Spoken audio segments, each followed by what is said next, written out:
Okay, it is time to get this started.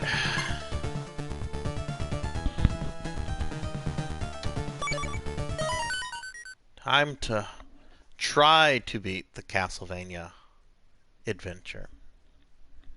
Ugh.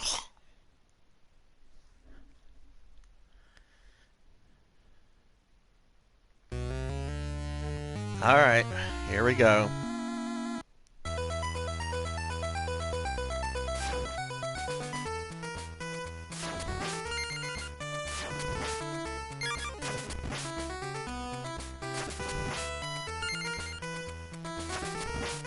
Not really worried about the first two levels.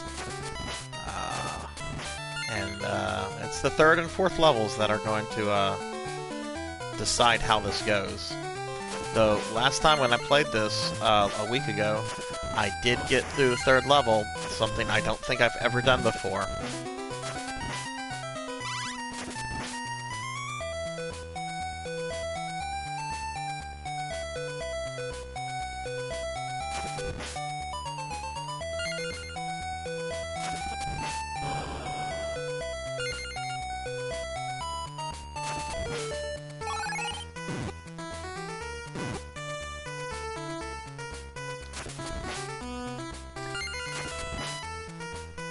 The first level is pretty easy.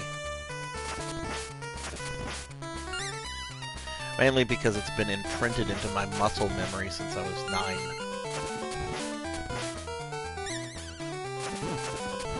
Oh, shoot.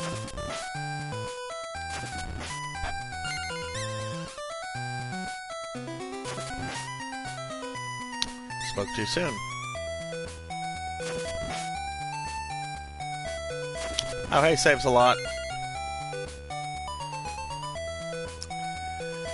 Yes, this game hates me, and I hate this game. I remember I was so excited when I got this as a kid. I still have my cartridge. I got this when I was a Game Boy, whenever I got my Game Boy, which I think I was 9, because I'm pretty sure I got the Game Boy when the Game Boy came out. And this was one of the few games that was a launch title. I think a lot of people forget that this is a Castlevania that was a launch title. And I've never been able to beat it.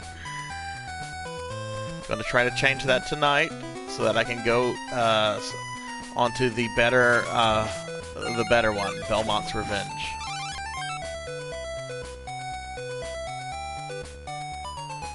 Fun trivia about this game. This game sold more copies than any other Castlevania game ever.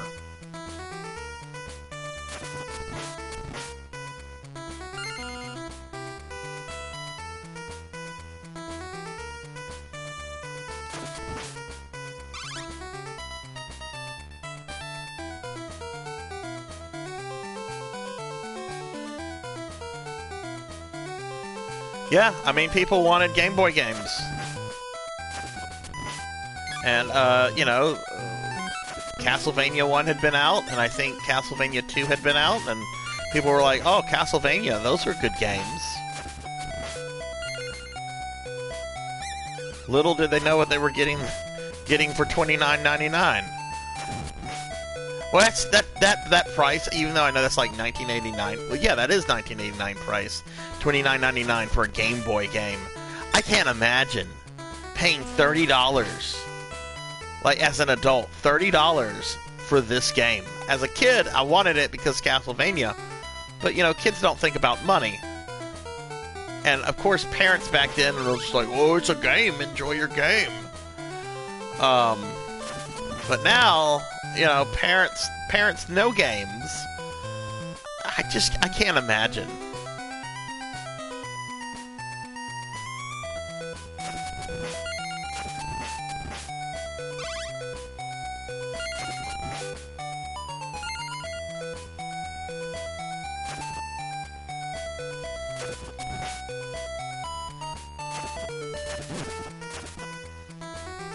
Are you kidding me?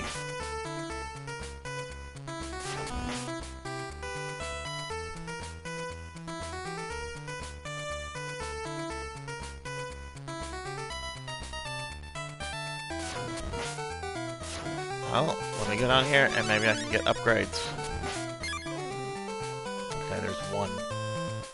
That's all I really need. The fireball doesn't even hit the boss. It reflects off of him. Though the upgraded fireball whip does do more damage than the standard upgraded whip. I mean, I'm not going to lose this or anything, but...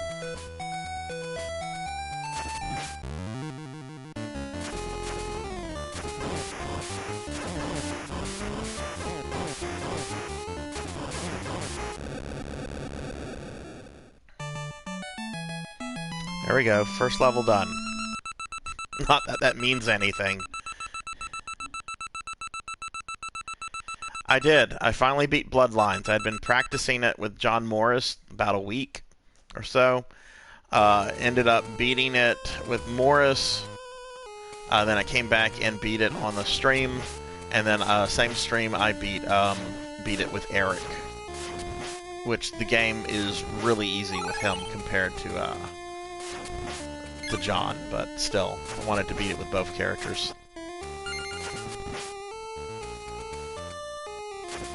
I mean, it's a very good. It's a good game. I like it. I don't like these bats.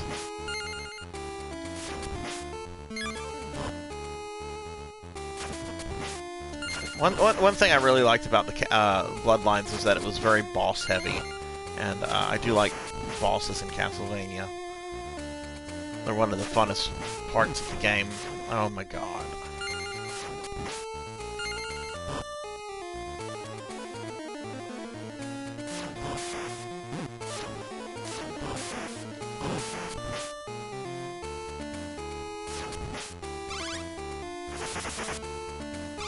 Yeah, and they all have interesting mechanics for the most part.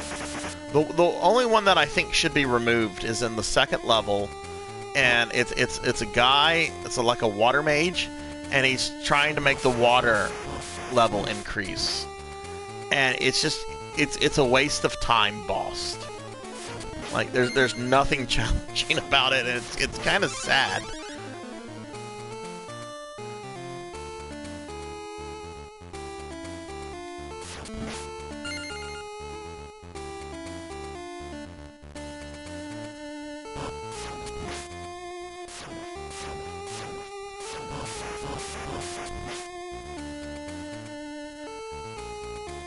Yep. So are you excited about this Richter series?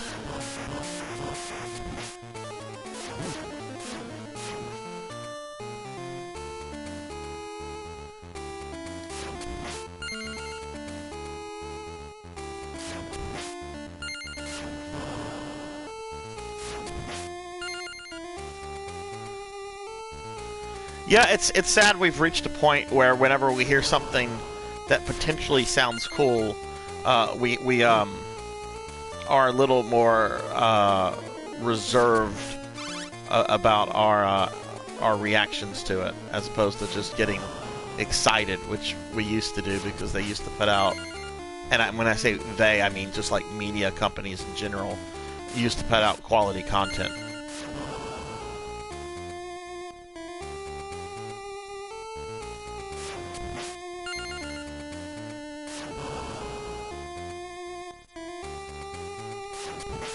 Well, I mean, Symphony, Rondo of Blood and Symphony are set during the French Revolution, so like the time makes sense.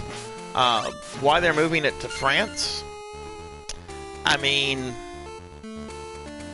maybe they want to do something with all the blood and gore, or you know, the more dreadful thing is, you know, are they going to try to ham-fist social commentary, which I will tell you as somebody that has read about 20 books on the French Revolution, because it was a central component of my doctoral dissertation. The French Revolution is something that started off with very noble aims and quickly spiraled into madness. Like, originally they just wanted to limit the powers of the king, they wanted to keep the king originally and just move him to more of a constitutional role, like what the Brits have, as opposed to allowing him to remain as an absolute monarch. And of course, you know, everything kind of just goes out of control once you execute Louis the 16th.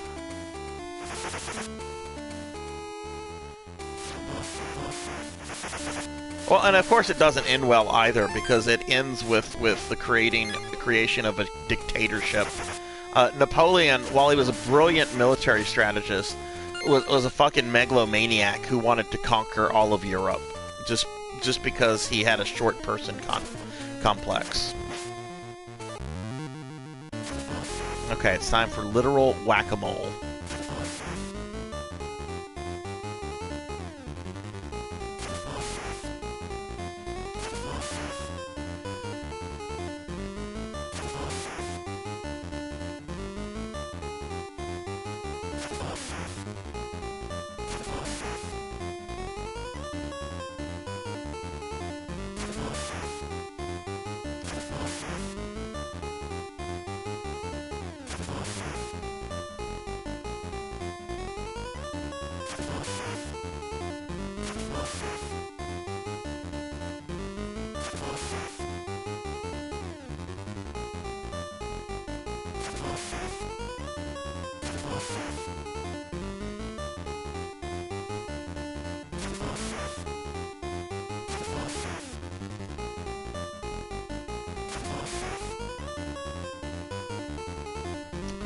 And done. Well, okay. There we go.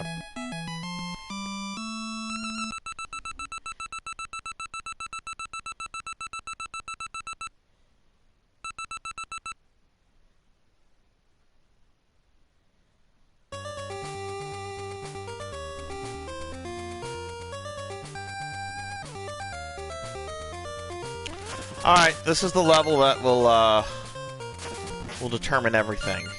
I did really well on it last time, but I'd be lying to say that this level is I've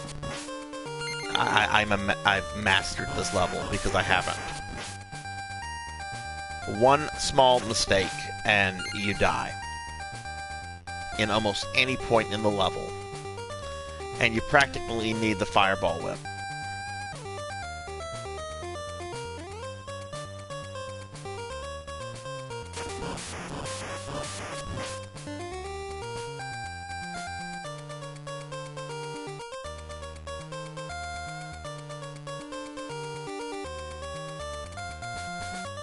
Well, even though I like Simon more than Richter, and I don't hate Richter, but I do have a preference for Simon just because he's the OG Belmont.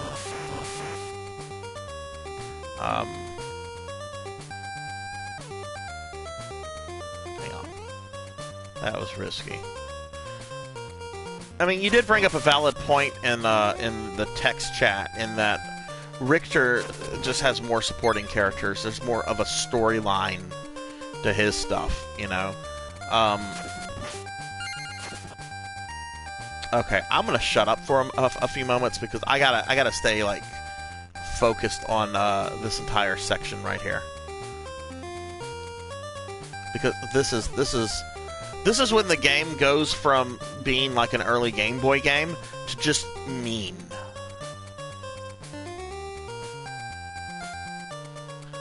And I have no problem saying that this is a mean game.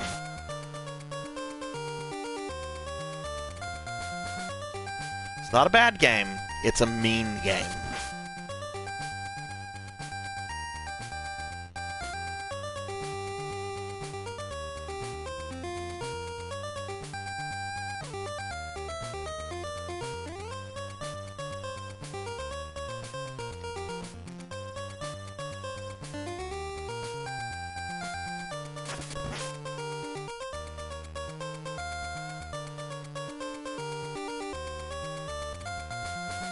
This jump can really be fucked up to make. Yep!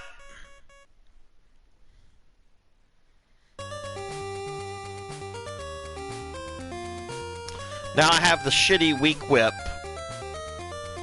which is going to make killing the fucking little caterpillars, or whatever the fuck they are, harder. And some of those I need to be able to kill in one hit. Watch what they do when you hit them once. That guy's not bad. The rest of them are going to put me in positions where I will get hit and probably knocked into the fucking pit.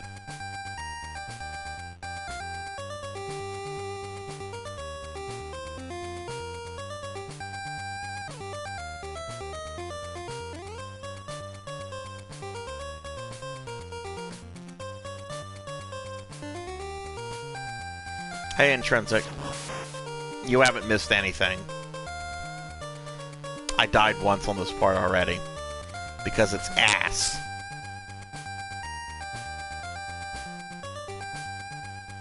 Jesus Christ. Fucking... You know, at least I'm happy to know that Christopher Belmont will never have a, an anime.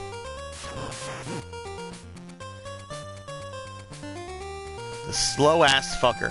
He did actually have a an American mini-comic series in the late 2000s by IDW, which I think was an adaptation of this game. I'm actually thinking of picking it up. The art looks pretty good. But I just need to get this game out of my life. Like, I need closure with this game. This is the guy that's an asshole. Okay.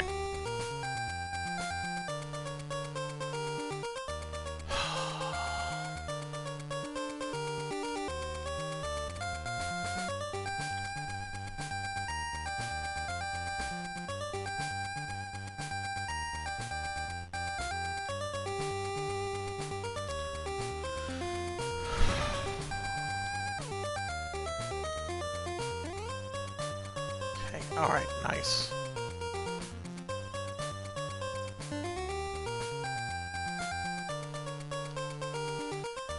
Okay, I made it to the midsection.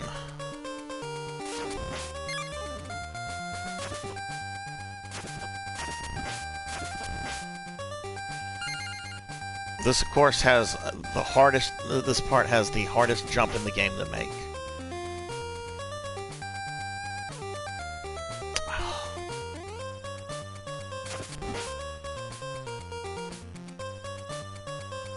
Music's good. I have no problems with the music.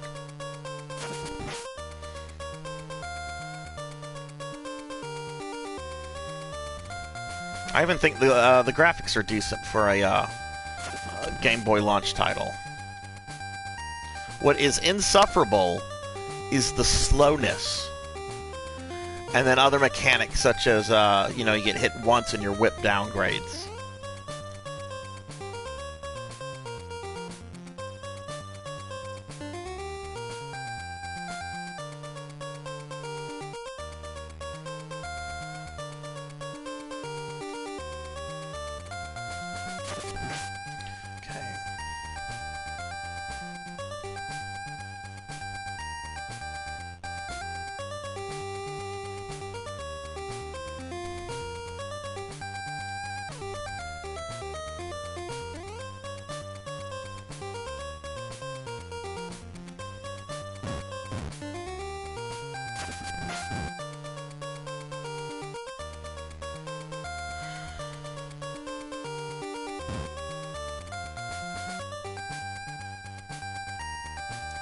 Jesus, the extra sprites are all slowing it down even more.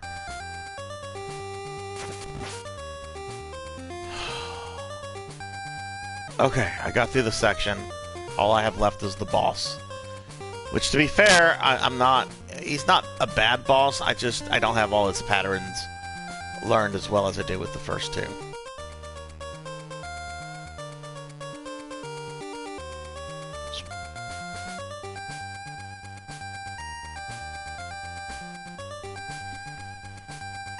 Okay. But luckily, if I die, it'll start me, like, right outside his room. So, you know. It's Harvey Birdman.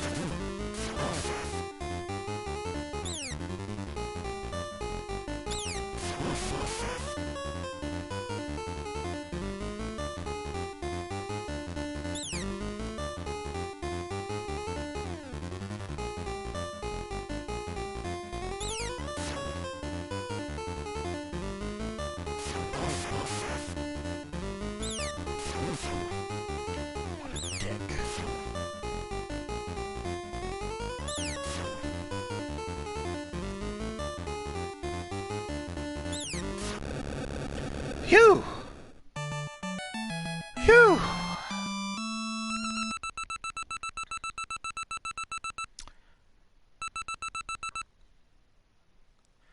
Yeah, that's true. Mega Man on Game Boy is another really just notoriously hard game. The first one.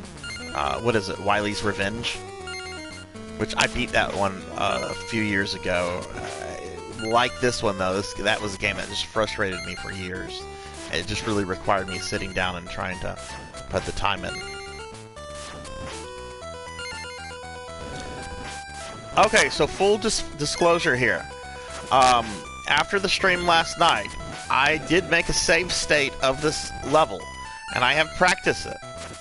Now, I have not allowed myself to actually beat the game, even on the save state. Okay, so you will see the trophy pop whenever I kill Dracula, if I kill Dracula. But I have practiced this level a bit because it's a really... I don't think it's as stressful as the last level. The last level is stressful. This level is just one giant fuck you. And you cannot get to Dracula if you do not have at least the first upgraded whip. Meaning you have to go through a section without getting hit, which, as you just saw, is sometimes not possible. Because there's no way to avoid that.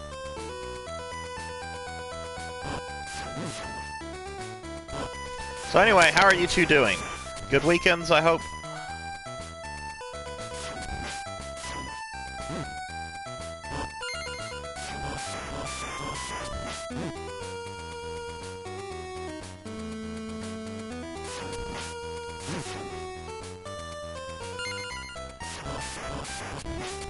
Oh man, I'm sorry to hear that.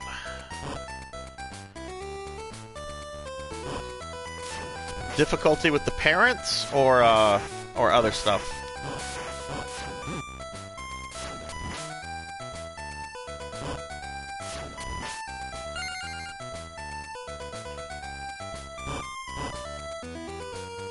Oh, nice. Brownies are awesome.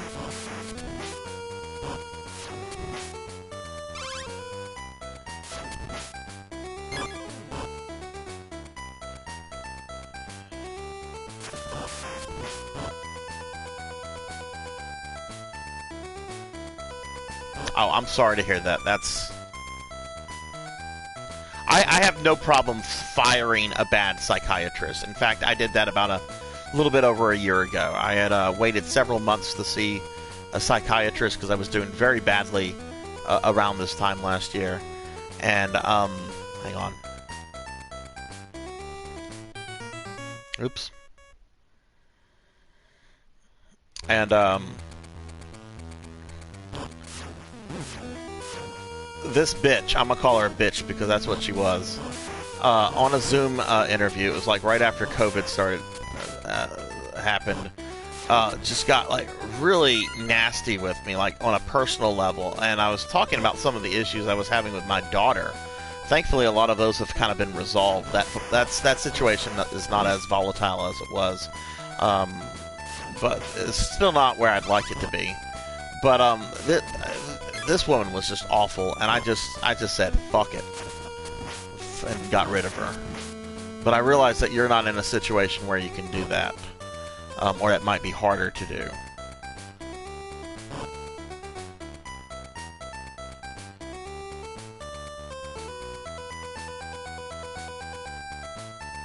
Alright, let's see how this goes. This part's actually pretty easy.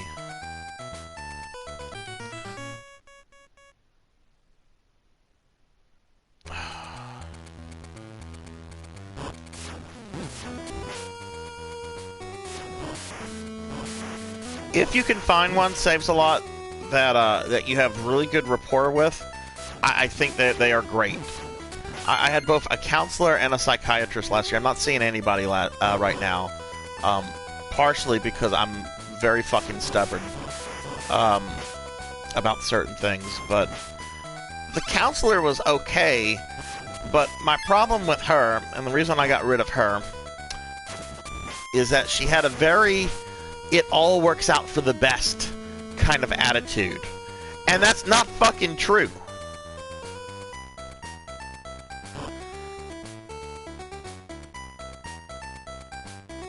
And it was this middle-aged woman. She was probably about 6 or 7. Let me focus on this. Hang on.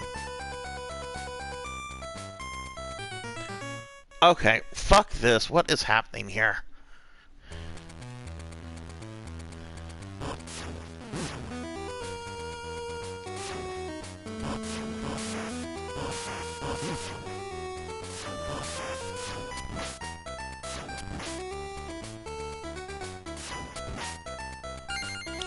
But yeah, she kept telling me everything works out for the best, keep a positive attitude, and blah, blah, blah, blah, blah. And I felt like a captain on a sinking ship where things were obviously not getting better. And yet somebody kept telling me things get better, and sorry, I'm very empirical. I believe my senses. So yeah.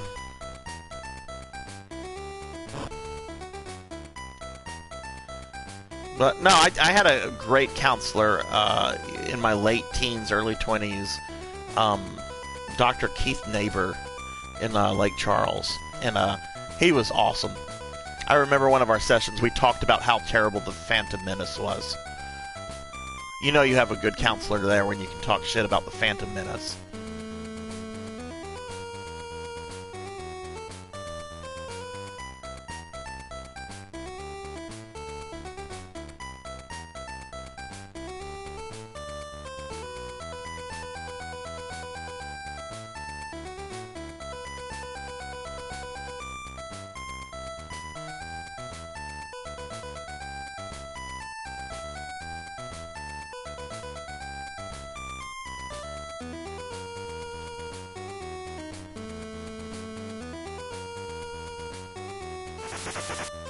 Okay, this is another checkpoint here, so...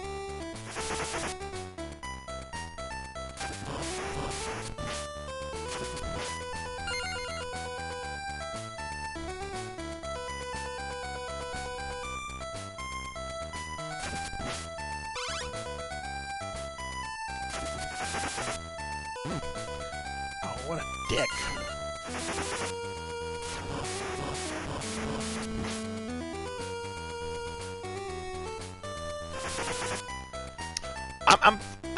I'm absolutely flabbergasted in what you've been telling me for months now about healthcare in Florida.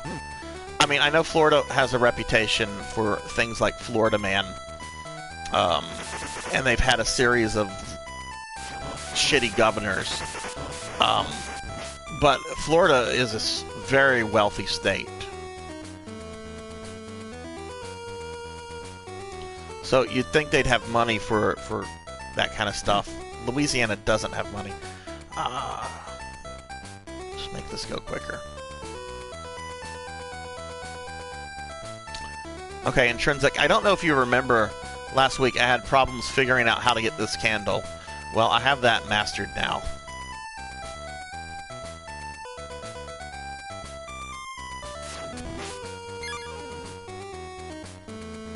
Alright, if I take another hit, I have to die, because there's not another whip upgrade before I need it.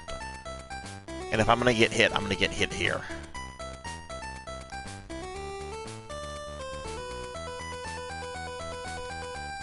There we go.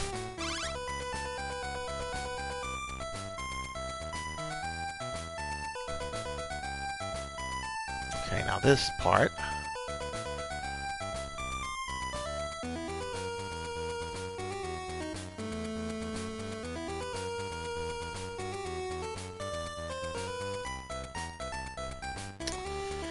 This is the hallway that you need the upgraded whip for, because you fight 3 of these back to back. You can beat this guy without getting hit and without it being an issue. But the second and third ones, you have to move back, and when you move back, they'll cause the previous one to respawn, putting you in between 2 of them. And you can't rush your way through, even with full life, you'll just die too quickly. So you have to have at least the first upgraded whip to get through this.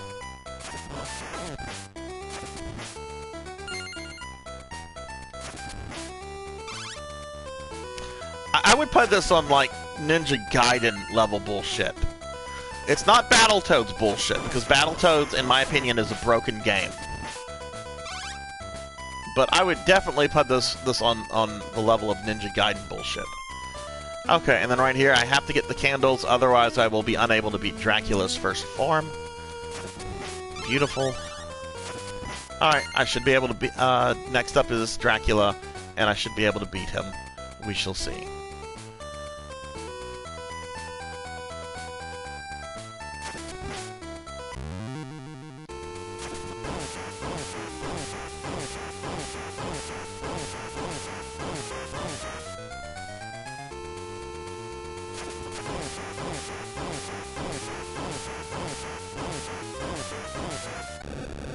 Alright, that's his first form.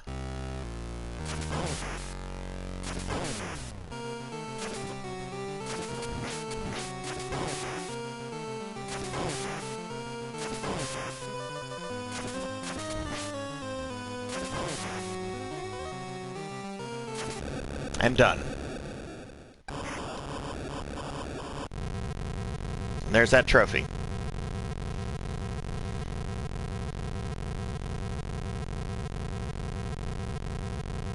So while I did do some practice on this level over the week through a save state, I did not actually complete it. Look at the castle. The castle looks pretty cool.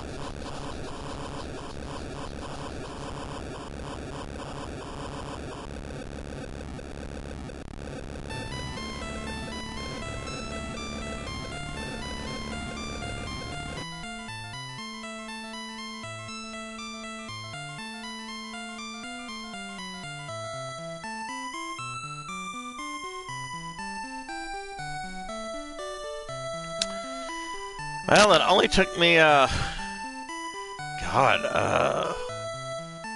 32 years to beat this game.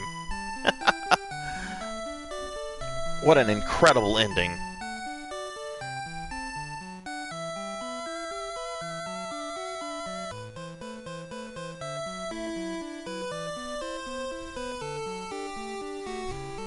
Your winner!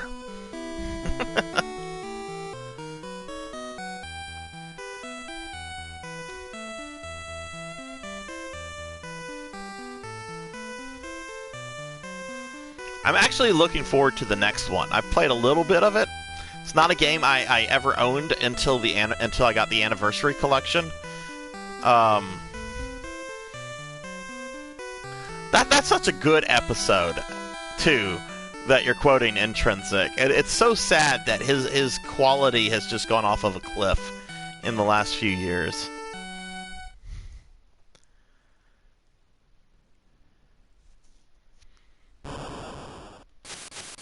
Uh-oh.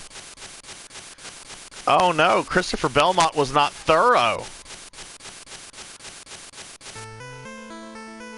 What kind of shit is that? The castle falls apart, but Dracula, like, escapes? Is Christopher Belmont that fucking inept?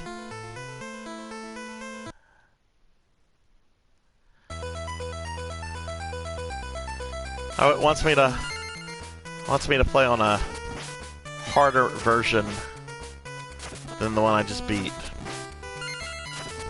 And I'm not going to do that, because I finally beat this game. I'm done with the Castlevania, The Adventure.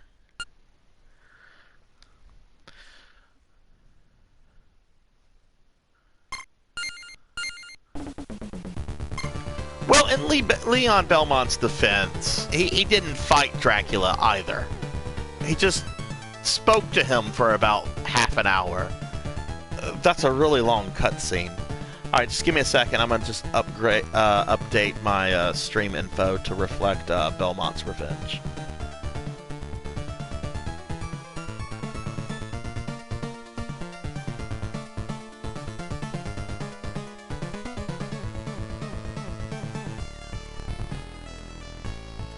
Okay. This game actually brings back sub-weapons.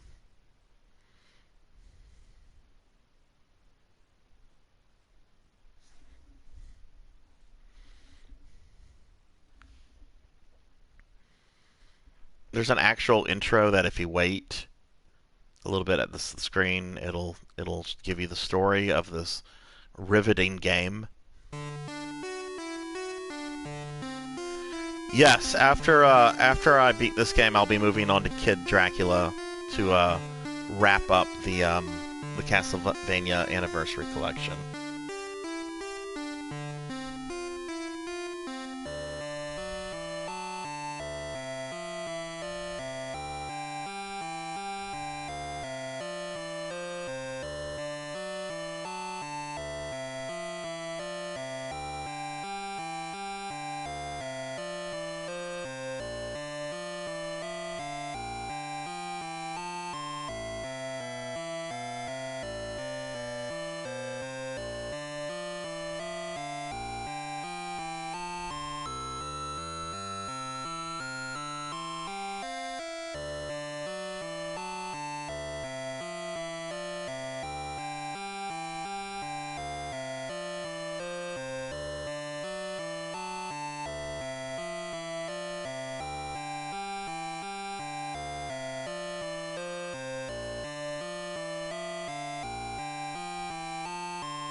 Now, I think Soel Belmont, the Christopher son that they're referencing here, I think he's Simon's grandfather or great-grandfather.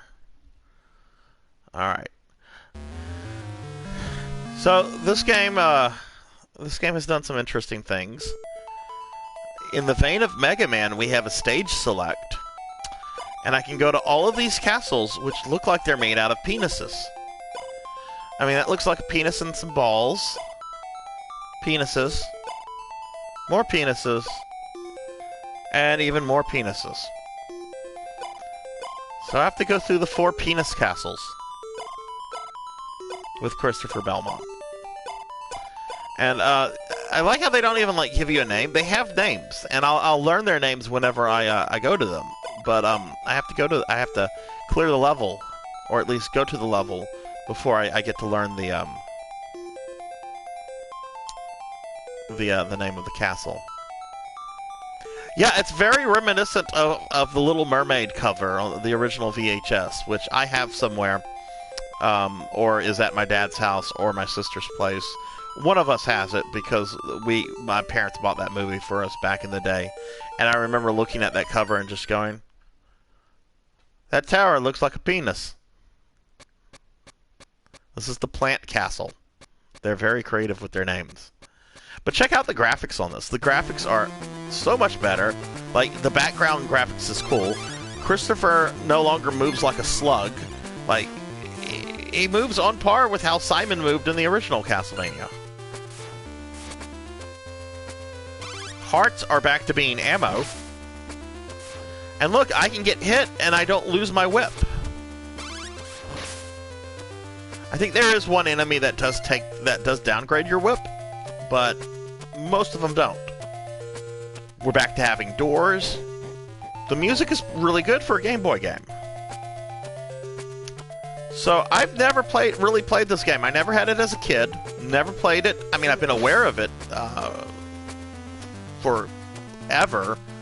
I just never wanted to get it. Whenever I saw it was another Castlevania on Game Boy, I was like, ugh, why? Because all I could think about was Castlevania The Adventure, which apparently this game sold very poorly for that exact same reason. No one wanted this game because of the stigma of the first game. Look, we've got holy water. And we don't have all the sub-weapons. Oh yeah, I can I can attack on ropes now. We have the battle axe too. That's the other sub-weapon. There's only 2 sub-weapons in the game, but okay, those dudes right there, the spitters, I know they will downgrade my whip.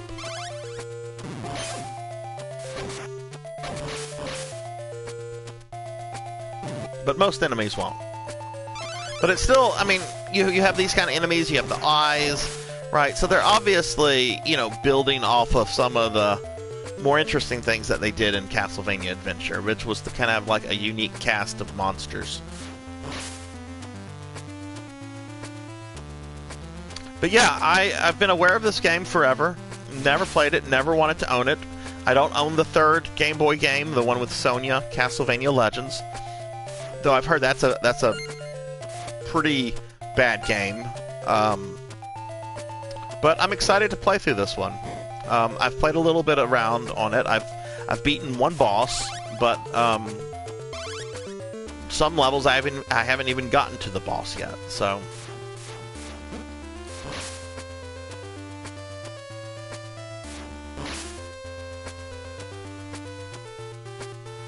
I don't want to make the claim that I'll be able to beat this tonight, but we'll see how it goes.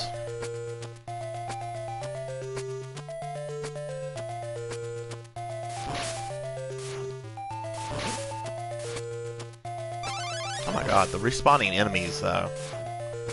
That is a feature I've never liked in video games.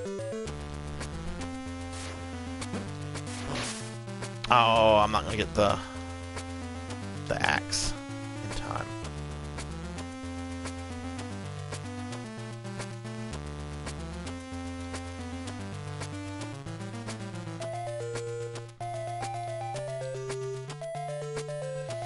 I don't know, man. Some games don't have it.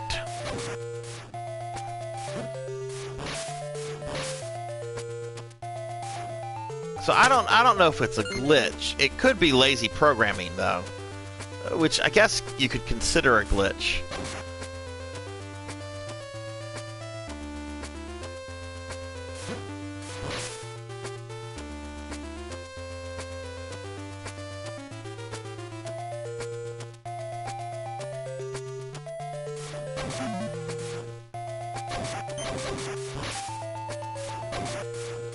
Goodness, we're all having bad weather.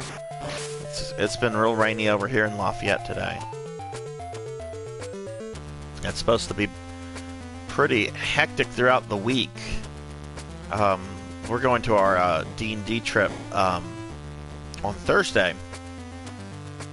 Thank goodness I'm not driving, though.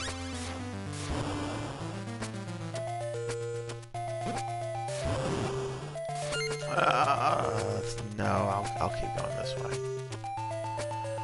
Oh, so we've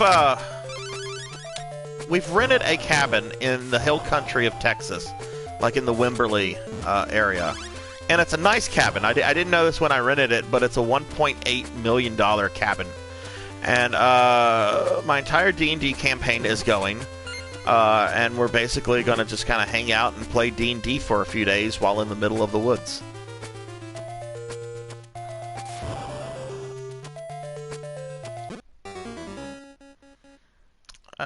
I guess I have to go to the bottom for that. Oh, it sends you back.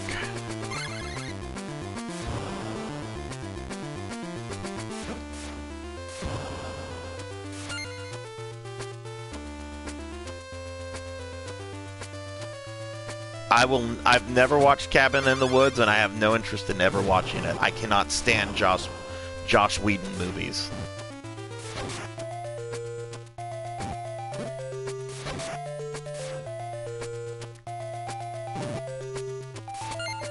I am bringing both Evil Dead, the original one, and Texas Chainsaw Massacre, because this place is located about an hour from where that movie was shot.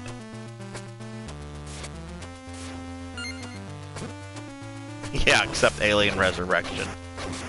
The only thing good about that movie is that young Winona Ryder is in that movie, and she was very attractive, and I think she's still attractive. She was giving off strong MILF vibes in Stranger Things.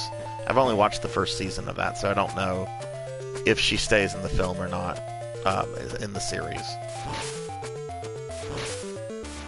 Alright, so this is kind of an interesting mechanic with these spider webs. Doesn't really matter for those, but these, it kind of does. Let's see what I have to do here.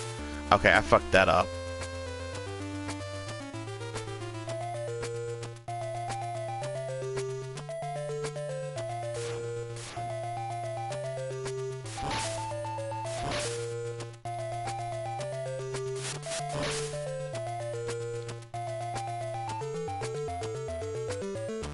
Actually, it was filmed in Abbeville, about 15 miles to the south. There's still a lot of like scenes from the movie there that are still there. The football stadium, the old theater. If you want to, Intrinsic, when you're in, when you get in next week, sometime we could drive down there and go sightseeing some of the stuff. It's not a bad drive. I just get on Johnson Street and I just head south. It turns into a highway that leads right into Abbeville.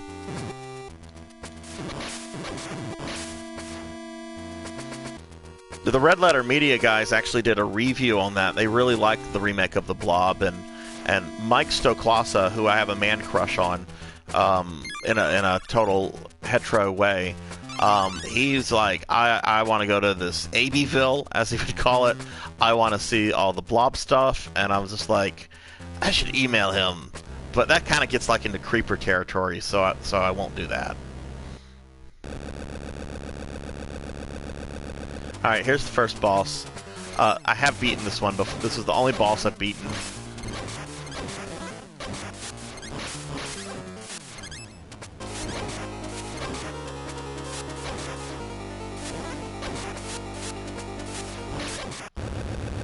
There we go.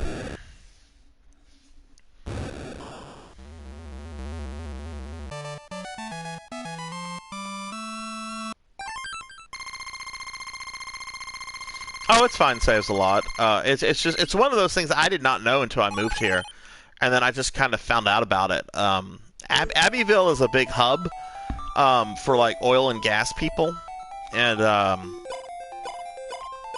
let's see. Why don't we go to the penises in the potato field? Looks like a bunch of penises coming out of like a stack of potatoes.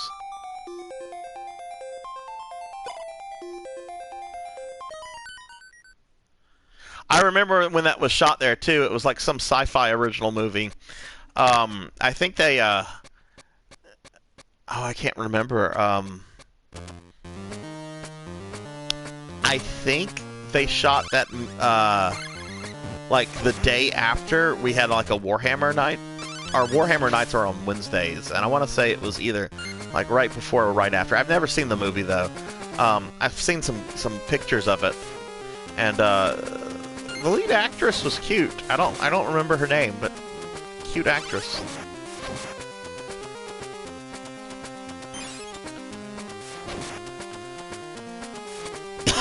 Excuse me. So what's interesting about this game, I think, like, you know, because a lot of the Castlevanias have like really neat regional differences.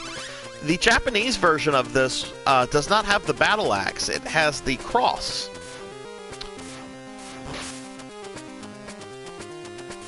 Instead, which I don't know. I think that's kind of cool. I mean, obviously they could not have.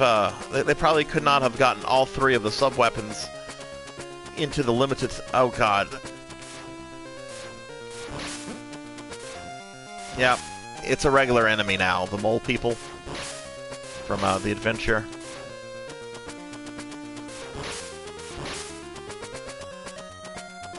Okay. Oh, that was Willow? I mean, I don't know. Oh, Lord. Okay, back to this crap.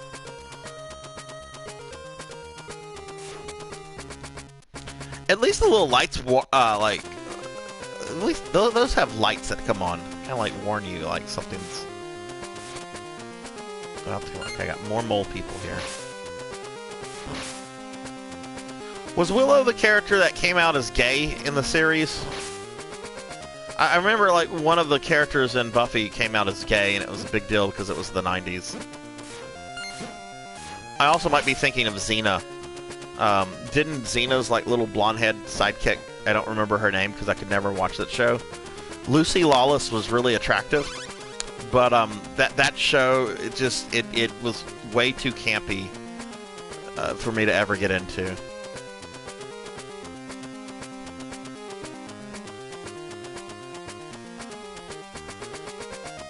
Oh, here's a neat trick I figured out on while playing around.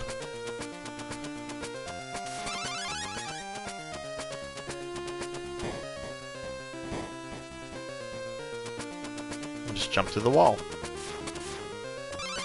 Oh, I probably should have shot at that, that candle up there.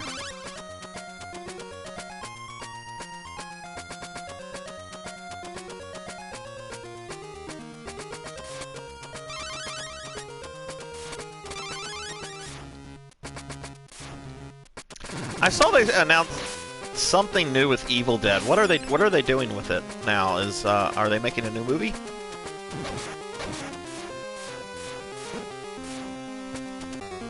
Shit.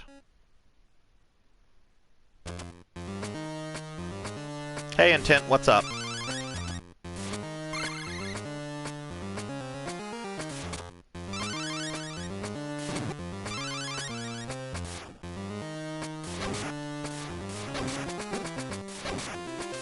Okay.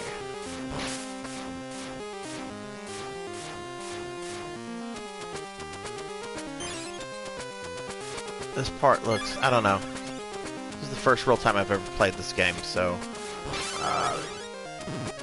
oh, goodness. Alright. Trying to knock you back into the pit there.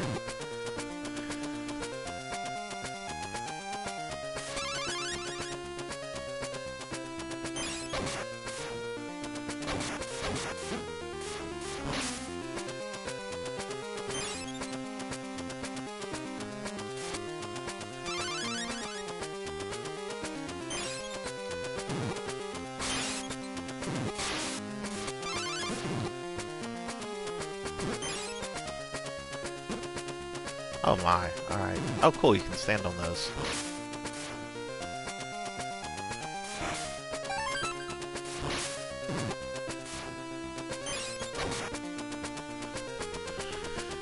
So yeah, I'm liking this a lot better already than Castlevania the Adventure. Kinda wish I'd picked this up as a kid now. Oh shit, I spoke too soon.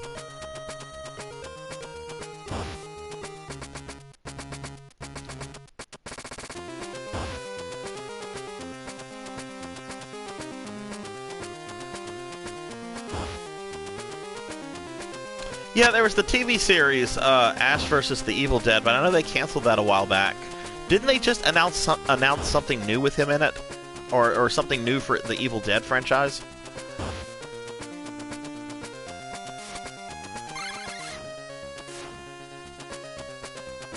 Oh, okay, okay.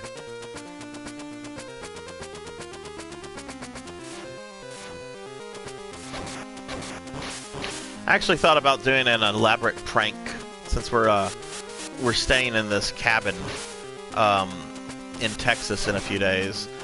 One of the guys going is very superstitious, like on a cartoon level, superstitious. And I actually bought like a tape recorder from like the oh shit, what is this?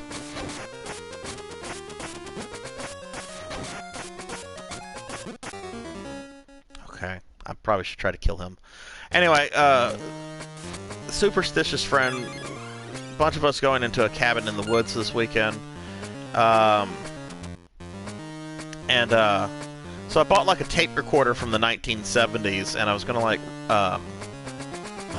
have a friend of mine who has a really like deep, cool, almost like voice acting level voice. I was gonna get him to like read portions of this pseudo fake Necronomicon book that I have, and get him to record it, and then I was gonna like hide the stuff like in a rotted box, and you know, oh look what we found, we should listen to this, because I know it would creep that friend out, but I was asked not to by somebody else that I had told it to, so I decided we won't do that.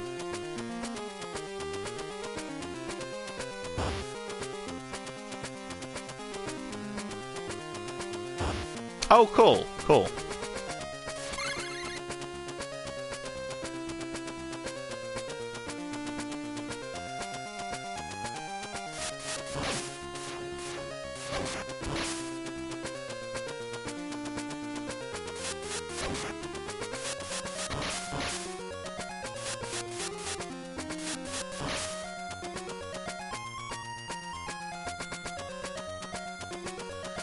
I should bring that frickin' clown doll I brought back from the clown motel. I should bring it there and I should leave it because ever since that thing came home, I've had nothing but bad luck with a variety of things. So maybe the frickin' clown doll is haunted. I don't know. I mean, I don't believe in that kind of stuff. It would be cool if ghosts were like a real thing, but you know, probably not.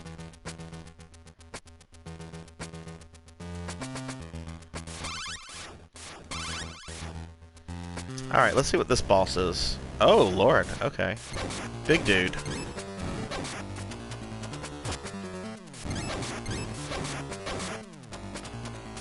Alright, now he's like... Okay. Oh.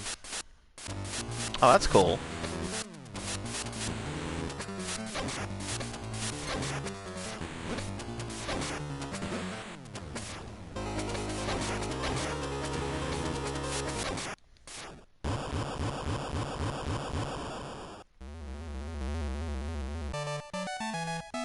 How did you feel about the remake from a few years back, Intrinsic?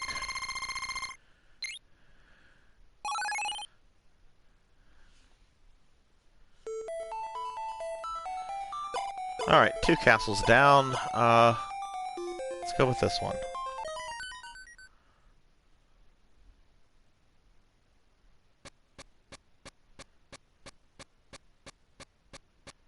No. Did I say Ninja Gaiden? I thought I asked about the Evil Dead remake from like I don't know if it was 2012 or 13, but the one with the girl.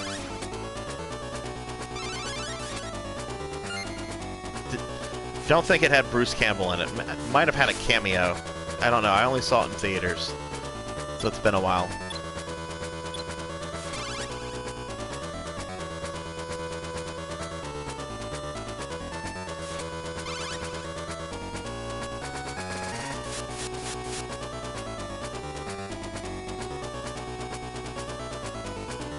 I remember liking it. My issue with it is that I don't think I really liked any of the characters. But I remember liking the movie. It's just not one of those things that I, you know, ever got the urge to kind of like rewatch. The first 2 I think are just great movies, so I always go back and I rewatch those anytime I get like an Evil Dead kick.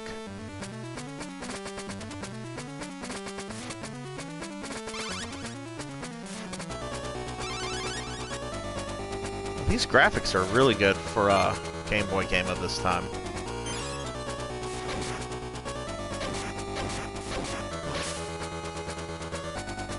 Love all the detail in the back.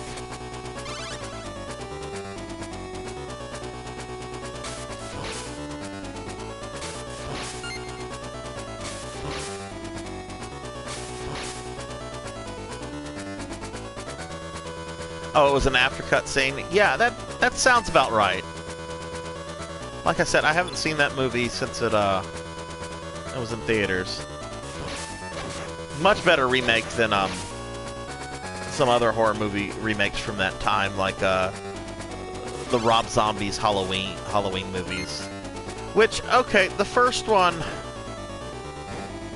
like the first Rob Zombie Halloween has some stuff in it I like. I like the actress who they got to play, I can't remember the character's name, but, you know, the girl Michael Myers is trying to kill. I thought she was really good. It spent way too much time... What the? How do you avoid that? I guess you have to jump down. It spent way too much time trying to humanize Michael Myers with the whole, you know, scenes of him as a kid. And I don't know. I like the explanation that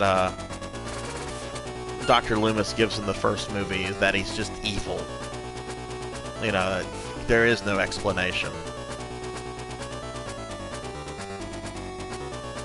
That was Christina Aguilera?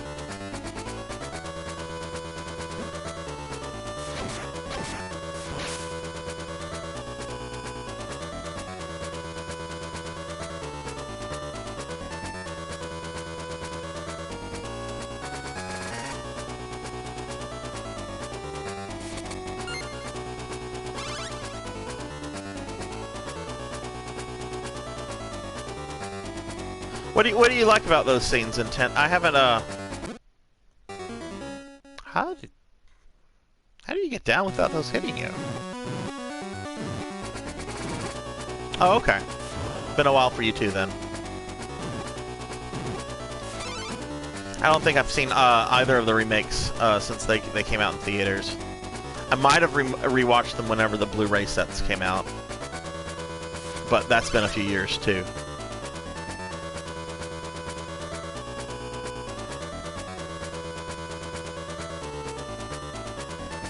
Alright, this is pretty easy right here.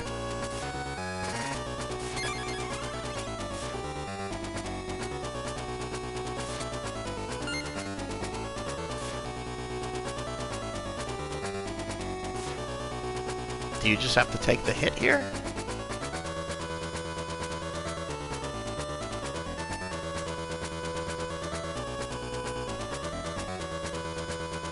Okay.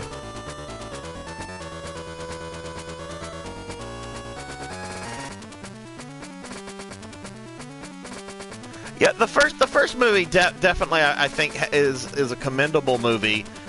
For a remake. Some things work in it, some things not so much. I just remember not liking the second movie, though. That was just way too over the top with what Zombie was trying to do.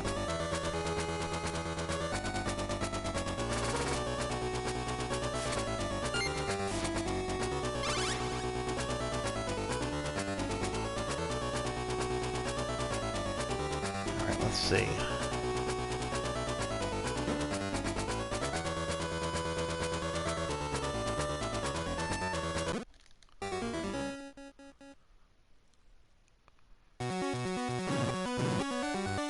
Wow, okay. I don't know how you get down that without getting hit. Guess we'll just have to keep trying or move on to the other castle I haven't gone to. Probably should not have gotten hit there.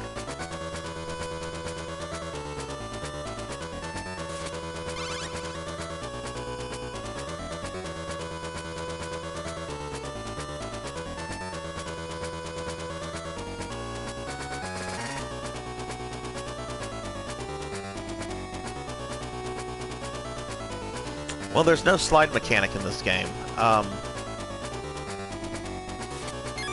I mean, I'm finding this game to be much more forgiving and easier than the adventure. Like, this feels like a Castlevania that is fair.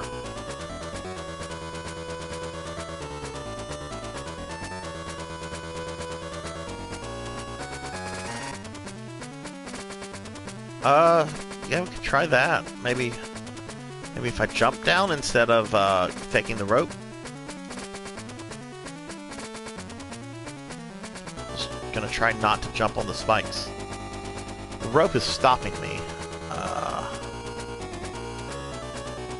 Oh, and then, okay. It is forcing me onto the rope.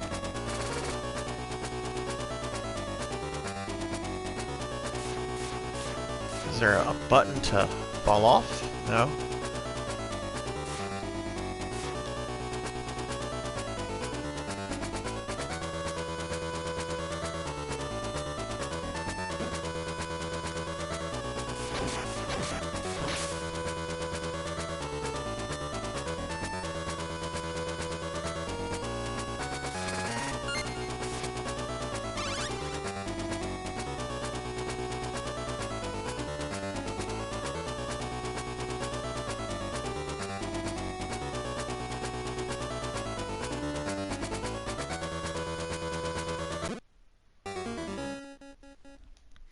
I mean, it is a Game Boy game from 1990. We could very much be dealing with dicks for devs. I'm gonna try the other castle I haven't gone to yet. I've cleared 2 of them. We'll try this one before I go back to that one.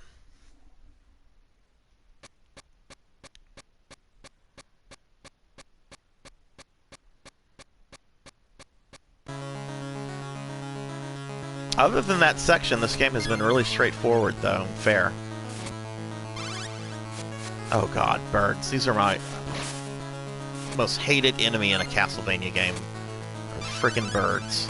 Like, I'll take Medusa heads all day.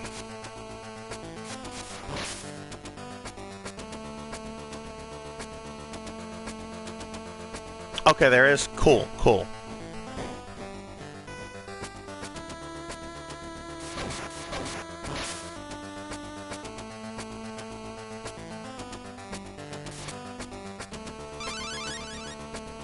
Definitely try to, Ah, okay. So you hold down and you press the jump button, and it slides you down faster.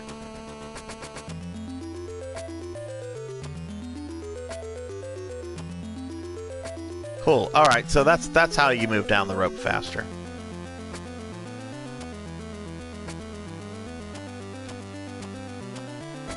This is one of the few Castlevania games I haven't put a lot of time into before.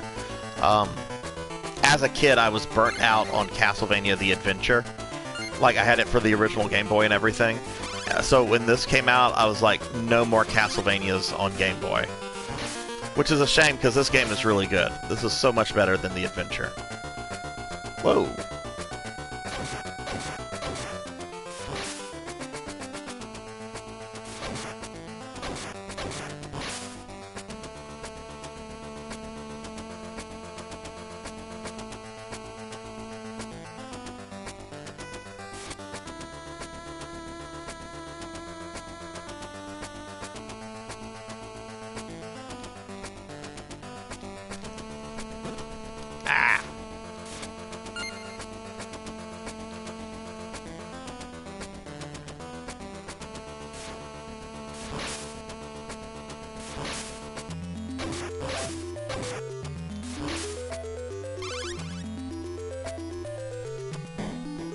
Yeah, well, like I said, saves a lot. It feels like a Castlevania.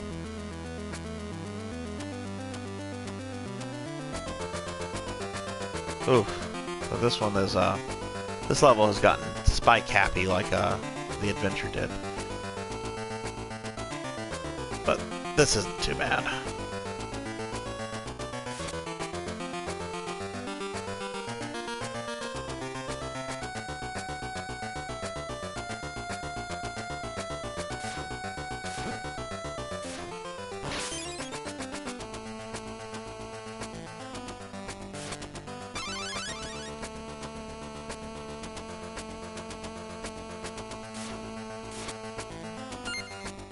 Alright, let's see. Ooh. Well.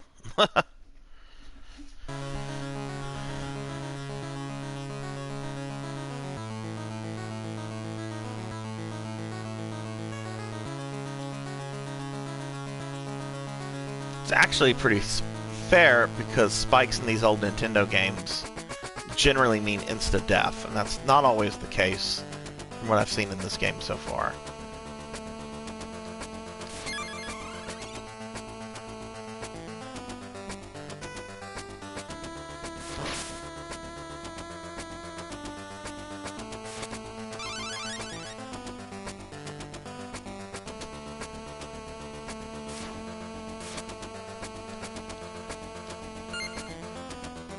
Alright, let's see. Whoa.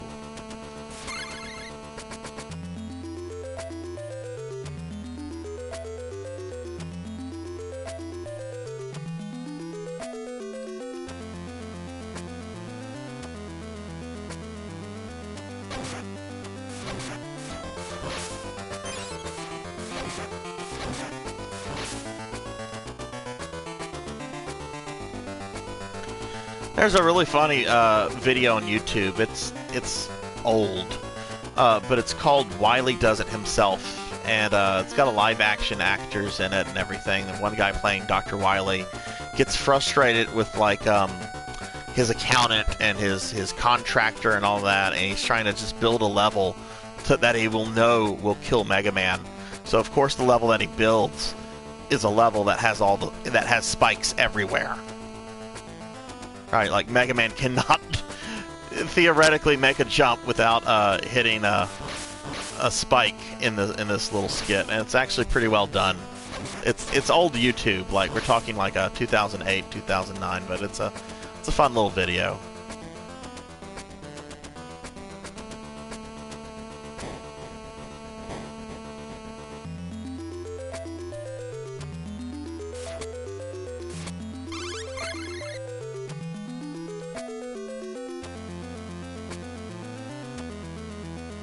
Oh, this guy again. Okay. Oh, that's not a bad attack pattern. Now do what you have to do, man.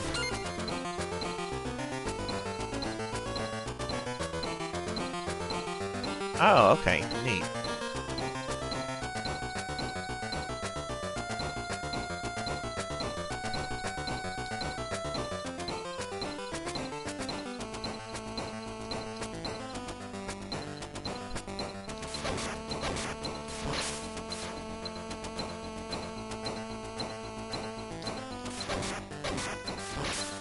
Freaking awesome movie.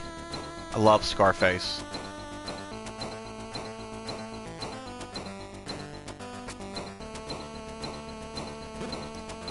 Ah, crap. I screwed up there.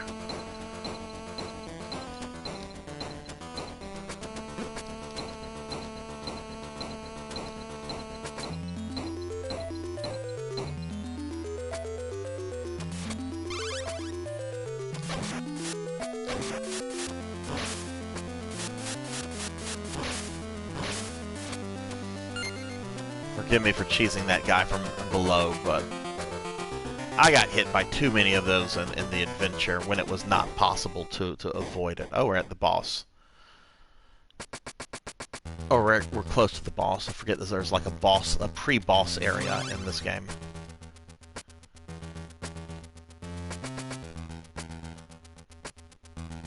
I'm really digging this one. It's a shame the third Castlevania on Game Boy, Castlevania Legends, has a really bad reputation. That's one I've never played before. That one I think came out after Symphony of the Night, which, I mean, late 90s. I can't think of anyone who was like really still buying Game Boy games at that point.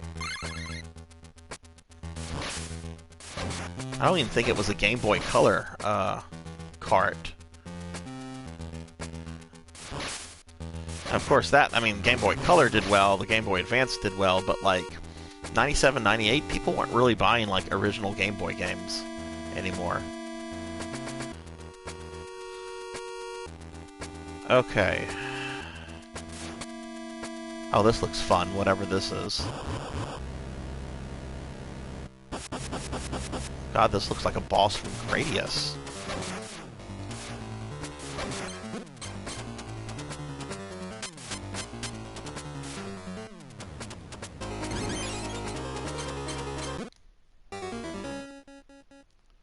Okay. Huh.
I almost think I want to stay on the bottom as opposed to getting on the top for this guy. Let's get on the top.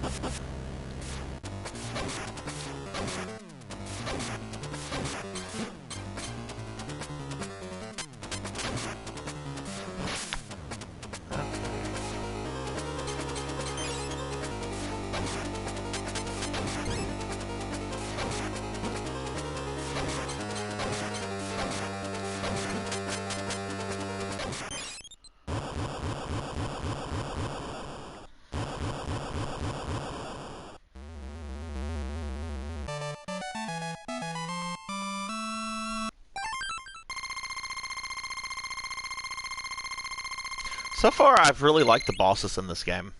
They're well designed, and I mean they're not terribly like difficult. They're challenging first try, but fairly easy patterns.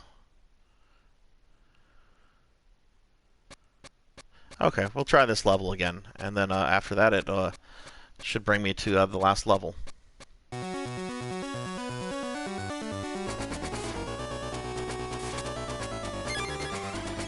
Oh, I didn't notice that from previous levels. You got to keep your whip from the last level.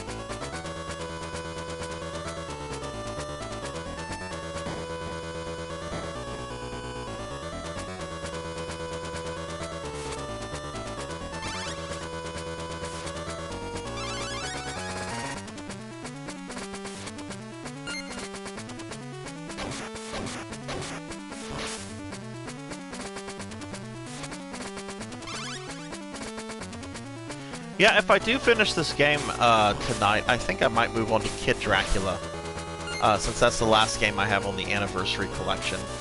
And then when I finish that, I'll be moving on to Rondo of Blood and then Symphony of the Night, which those are perfect games as far as I'm concerned.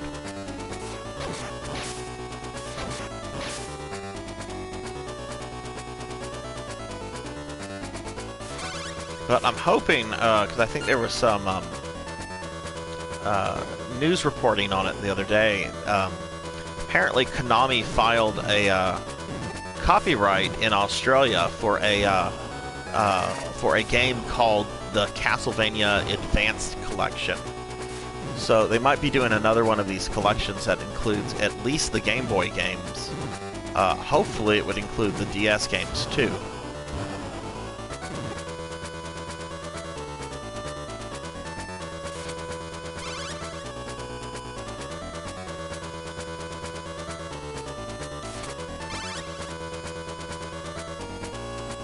And I actually forgot, I have the Mega Man Zero collection, because I played the 3 Zero games back when they came out, or there might be 4, but I played the Zero games back whenever they were coming out on GBA, and just...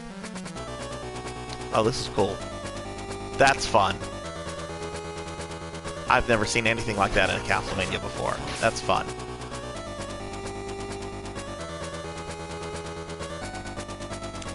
But on the Mega Man Zero collection, they have some of the games that from the Zero series that were only on the DS, and I hadn't played those, so I loaded it up. And I mean, they Capcom at least got both screens on the working on the thing. So emulation on DS is apparently you can do that. Of course, the big question is whether or not Konami is going to take the time out to do that. Alright, so it looks like I have different paths I can go. Let's go down. Ugh, this guy again.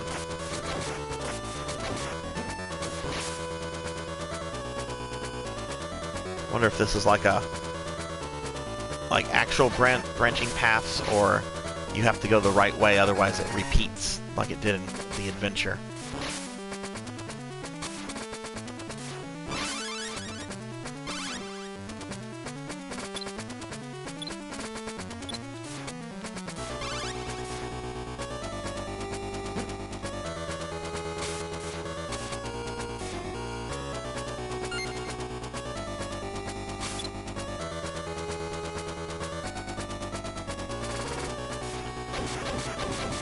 They are very difficult games, save lots. I remember I beat like the first 3. I think there's a 4th one I think I bought that one, but I don't think I ever played through it. But, oh, that's right. Those are the guys that downgrade your whip. Freaking spitters. But whenever I downloaded the Zero collection, like I tried to, I played the game for the first time in like 15, 16 years, and just got my ass handed to me. Like they are tough platformers. Okay, what is this?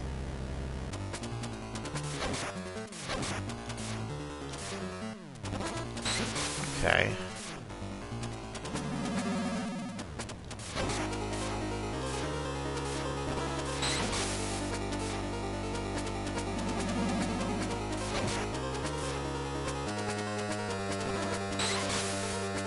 Okay.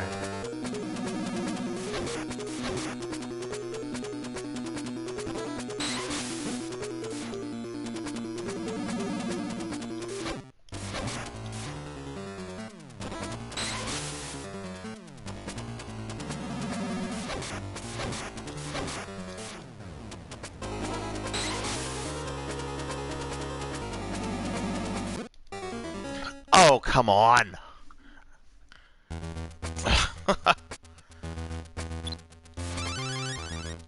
Timing was off just by a hair.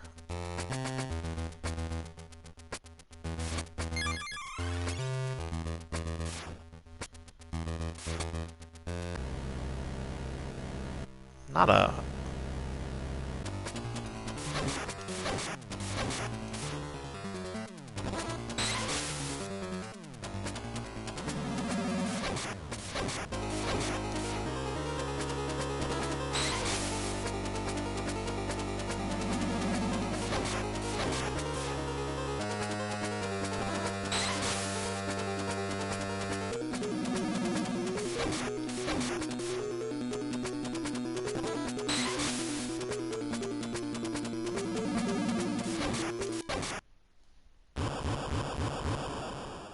Okay, well, didn't get hit that time. Man, I regret not having this game as a kid. This is a really good game.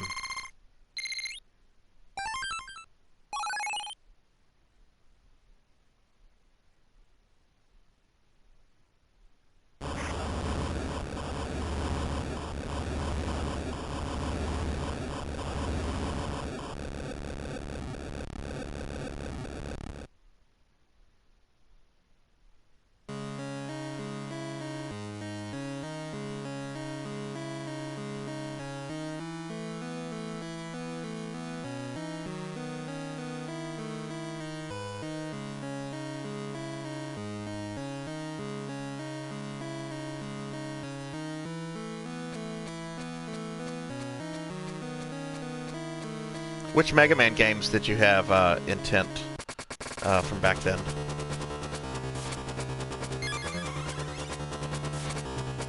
It's a neat statue. Just the original one? That was a rough game.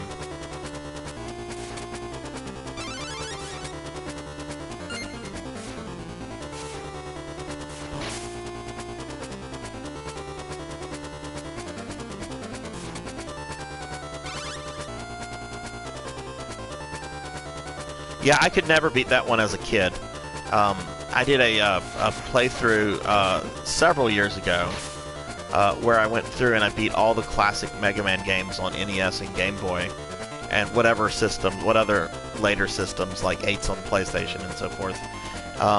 And that was the first time I had ever beaten the one on the original one on Game Boy, and that was easily the hardest of all those games.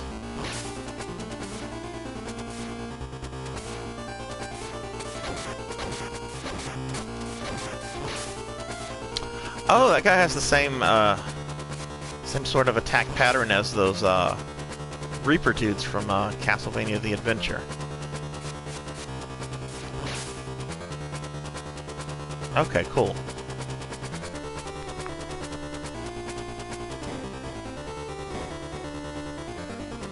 Up, time for some platforming.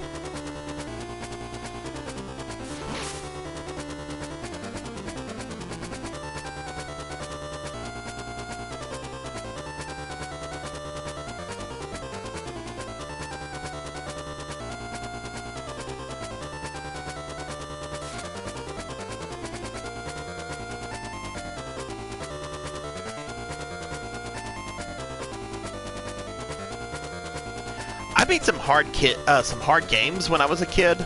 Like on NES, I remember one time, like I spent a lot of my summers at my grandmother's, and she would let me bring my NES. Both my parents worked, right? So use the grandparent as the babysitter. So I'd bring my NES over, and one of the games that I had was on my NES was Who Framed Roger Rabbit, because I loved the Roger Rabbit movie as a kid. That is it's still a great movie that holds up. And I ended up beating that as a kid, even though I spent like an hour trying to beat the last boss because Judge Doom is ridiculous. And that's a game that I have tried to go back and beat, and I cannot do it. Like, the game is not hard until you get to the last boss, which is just ridiculous.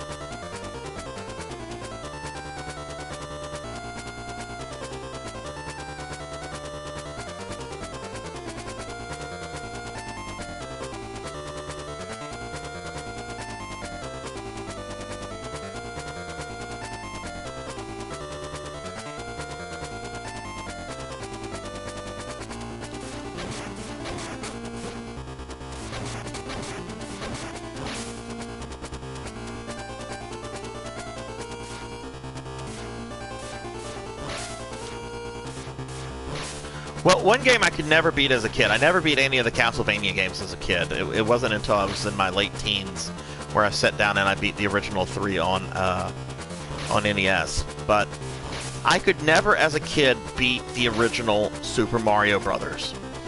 Played the heck out of it. Could never beat it. I could beat Mario 2. I could beat Mario 3. Look at this dickwad. Ah.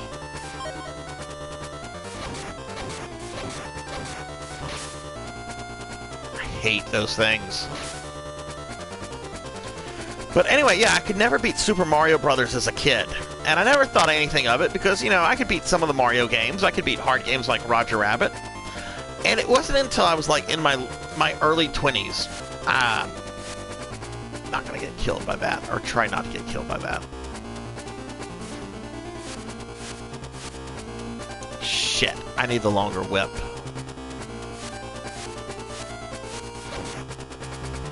Oh, what is this? Okay, let's see. Trying not to get hit. Anyway, it wasn't until like my early 20s when I'm like hanging out with a bunch of friends, and there's this one guy. I know him well. I'd call him like a friendly acquaintance. I wouldn't call him like a friend, but he's like a friendly acquaintance. And we were talking Nintendo games, and I'd mentioned that I'd never beat the original Super Mario Brothers, and this guy just looked at me like I was this incompetent idiot, and he just goes, "You've never beaten the original Super Mario Brothers?" And like he like rolled his eyes at me and everything, and like I'm like, I just got fucking put down because I've never fucking beaten the original Mario Brothers. So I went home. Like I was at some friend's house. I went home. I plugged in my NES, took out my Mario Duck Hunt cart, and sat down until I beat the fucking game because I've been shamed into it. Let's not go up there. I really can't take much damage. I'm gonna die. Okay.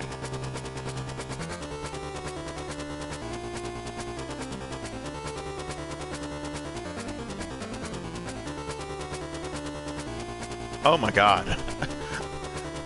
I have to wait on this guy.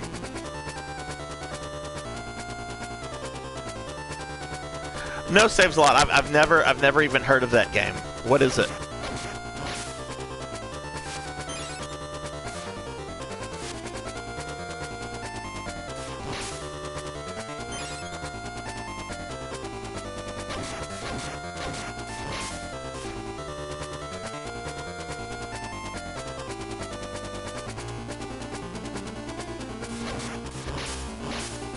See, I didn't have a brother. I had a younger sister growing up. So like we're stuck at the grandmother's house over the summers, and she's there, and she likes video games decently well. But like the extent of me and her playing video games together was like, hey, come play Mortal Kombat 2. I'm really good at it, and I'll go easy on you. Which, of course, you know, I didn't. And she'd get pissed off after a few rounds and just go in the other room and watch shit like Ricky Lake. The Ricky Lake show. Ugh.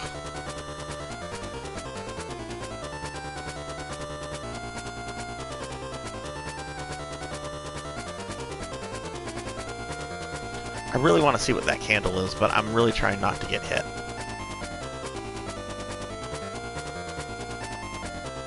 Oh, yeah. I'm gonna die there. Okay.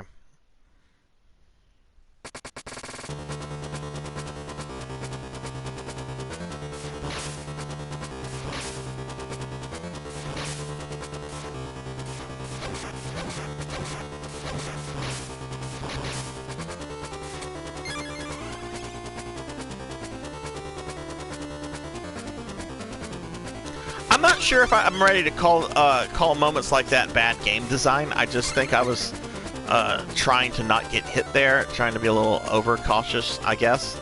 But I have no problems calling a game bad game design if it really seems the case. Like I know I've talked about this in a previous stream. Like Battletoads on the NES, that is not a hard game. That is a game that is chock full of terrible game design. I mean, there's a glitch if you're playing two players that in a certain level, the second controller often becomes unresponsive. How did that even get to, like, retail with a glitch like that?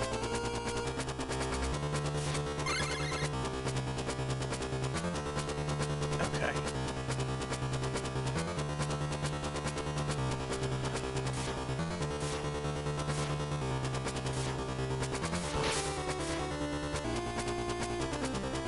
Oh man, if I had just gotten a little bit further, I would have gotten to a checkpoint.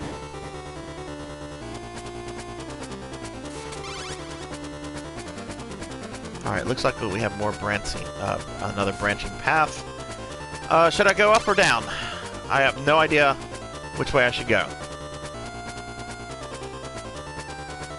Hey, Coco G. We'll go down. Oh. Sorry, save slot. If I have to repeat this area, I'll go up, unless this path is like a cakewalk or something.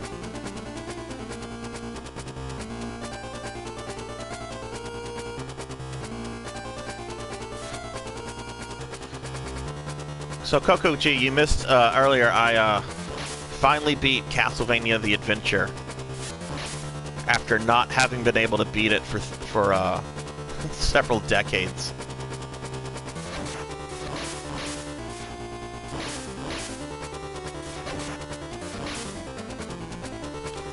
Now that looks like that just sent me back. Oh no. Oh, it didn't. Okay.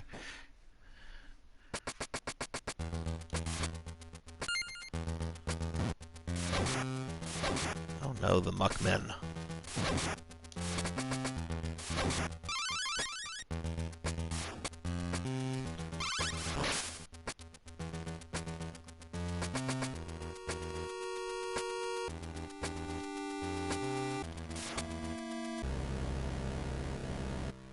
Okay, what is the boss here?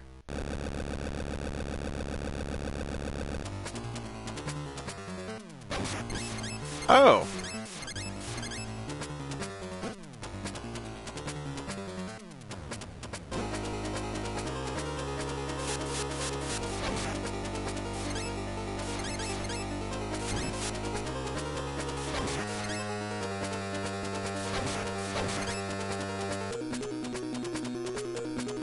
Shit.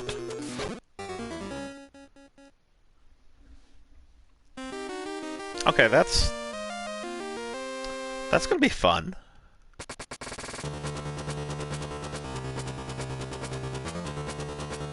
Look at how nice this game is. I continue, and it starts me halfway through the level. It does not start me at the beginning of the stage.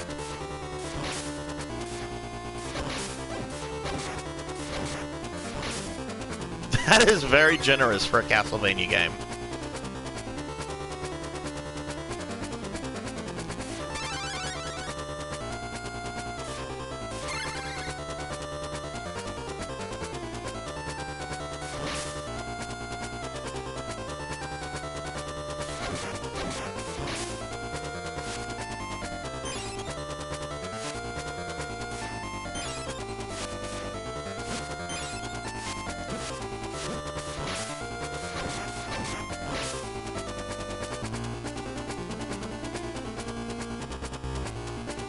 Yeah, I still,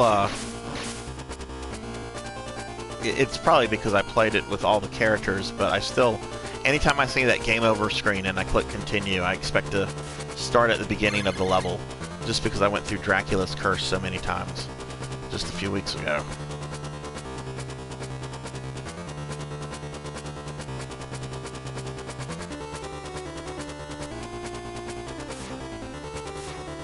Yeah, that's kind of the feel that I got from him.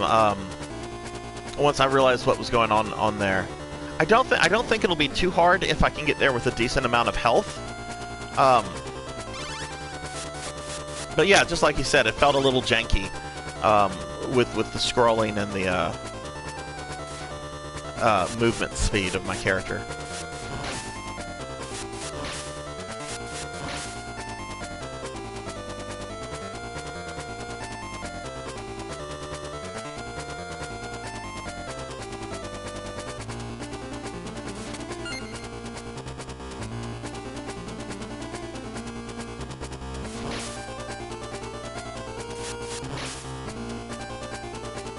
Absolutely love that this game has sub-weapons.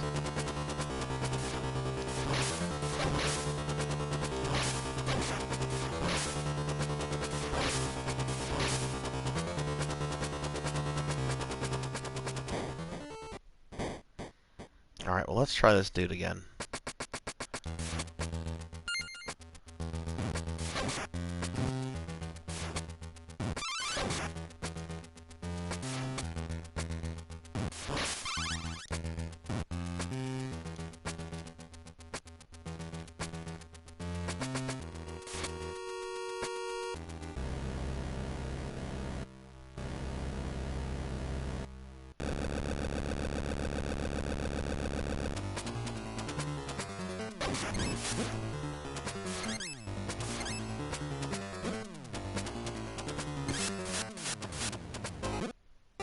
Oh god, kicked my ass there.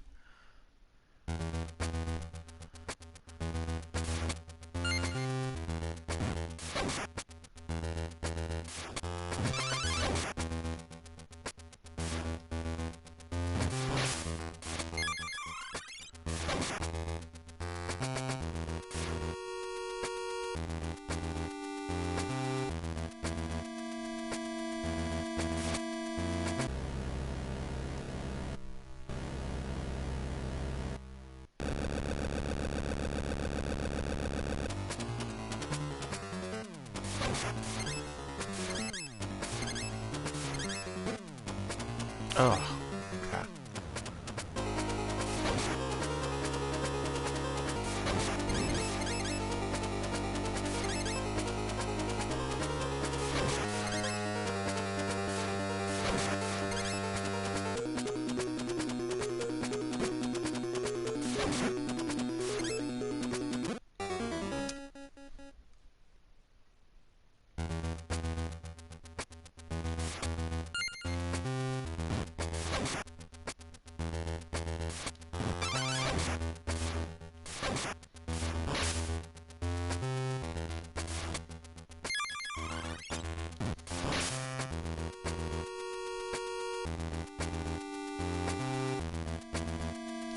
Let's...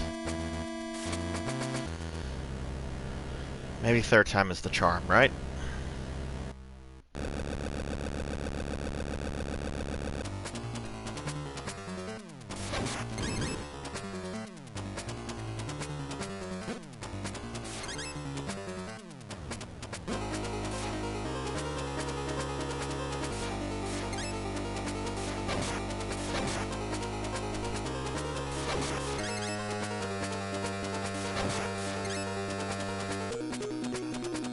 Ah!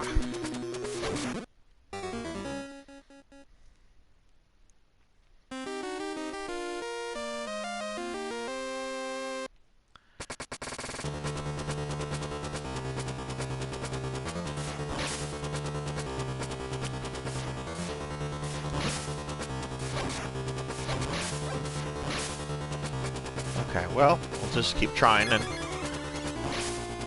until I get him. There is definitely a pattern there with where he comes out and all of that, so I just need to figure out how to position myself so I can avoid getting stuck in those positions where I end up taking a hit no matter what.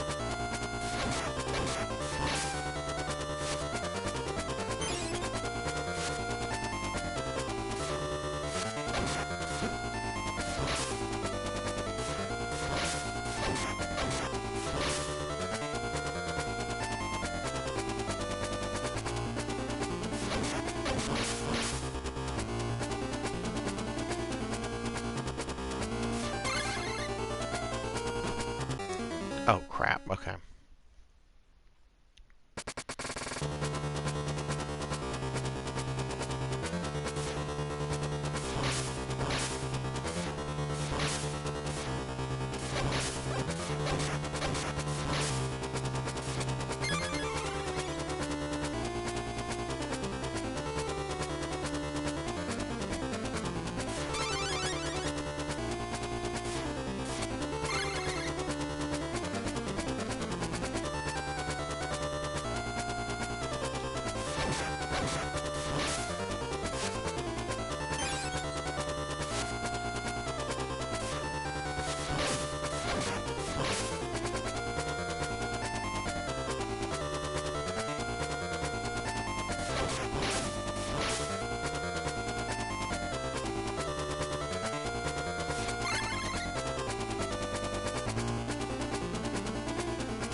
No, you know what? I'm not gonna go up. This path is not bad at all.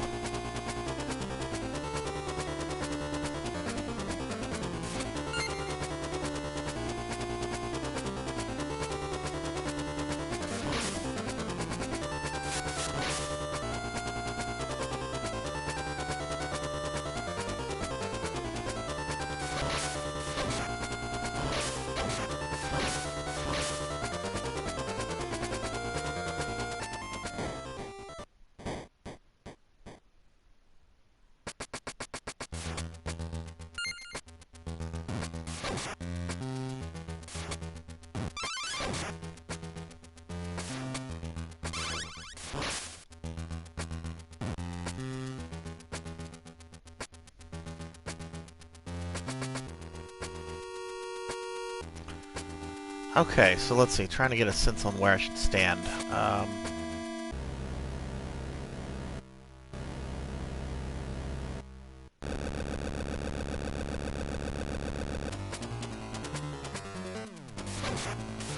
Okay, so I think I need to, in the future, just rush over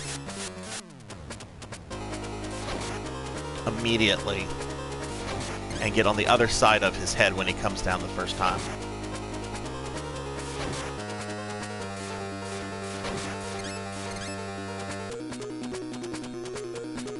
That looks like a moment, too, where you can probably move quicker.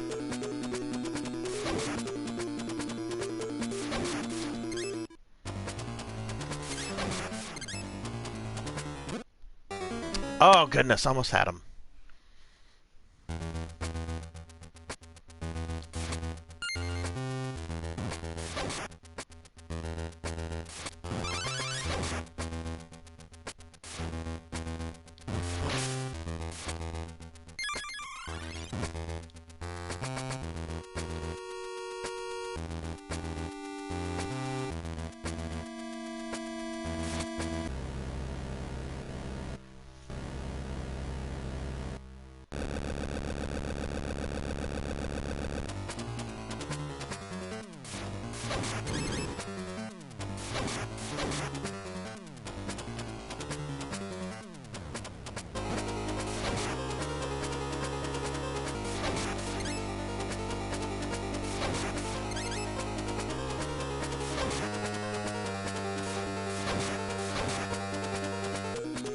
hit here.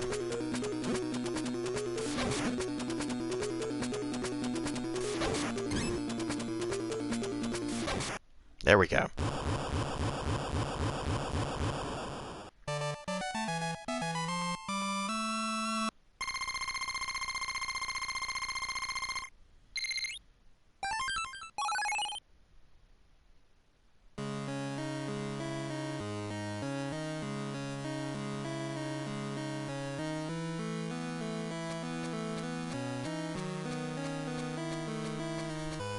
Okay, so this looks like the last level. I do know that I have to fight my son at some point. So I want. That's probably going to be a you fight your son and then you fight Dracula immediately after kind of thing.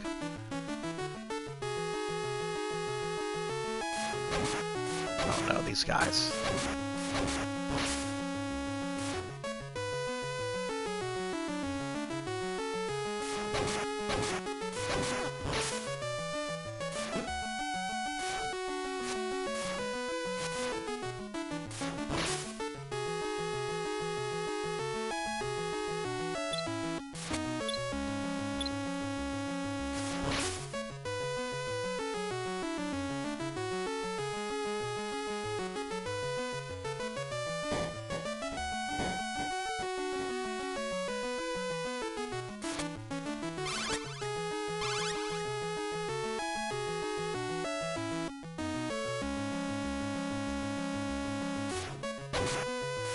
Oh god, okay. There goes my whip. My fireballs, anyway.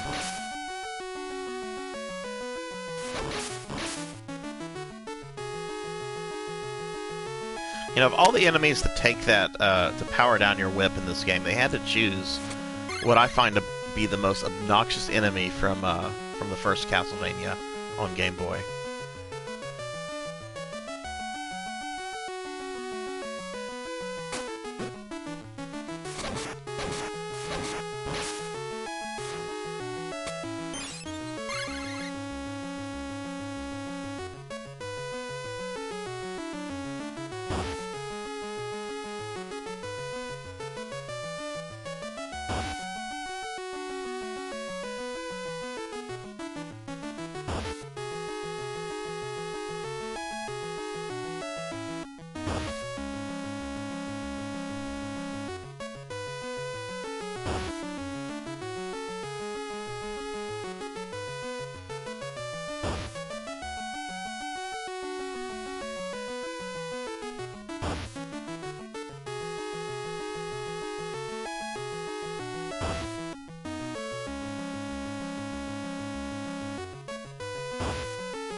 Oh, I have to destroy that one.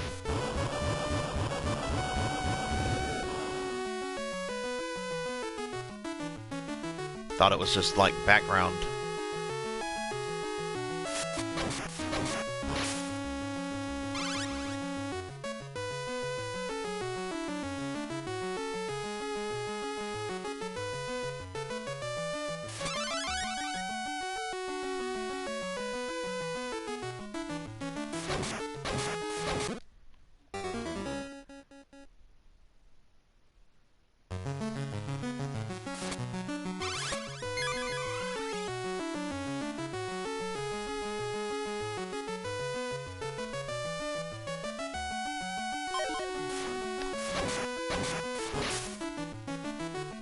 God, I hate those things.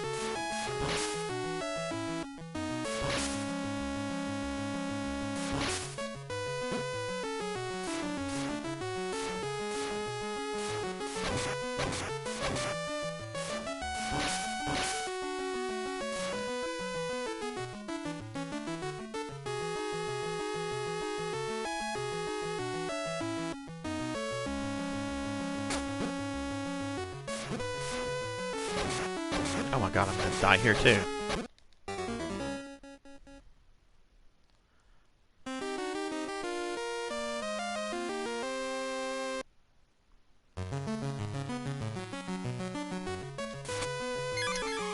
Yeah, I didn't think I got quite far enough there for a checkpoint.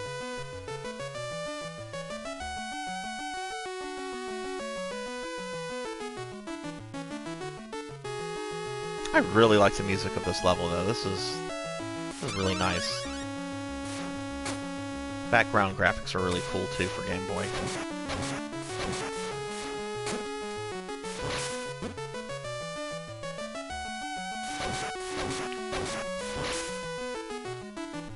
Ugh.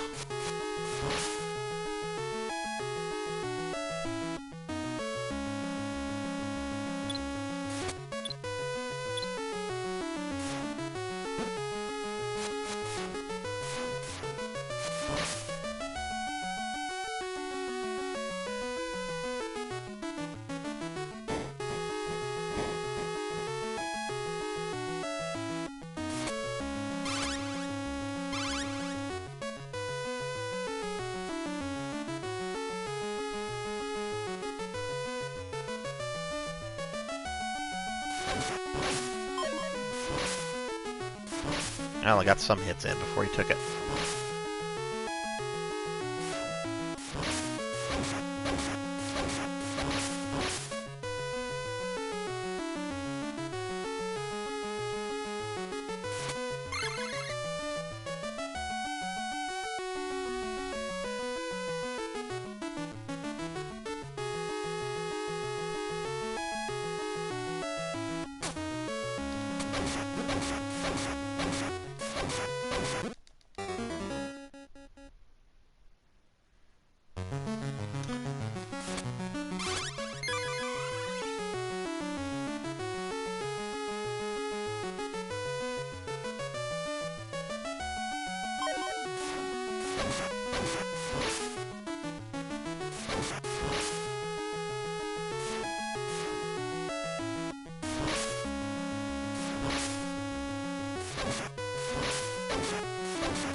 Man, those can take some hits with the weak whip.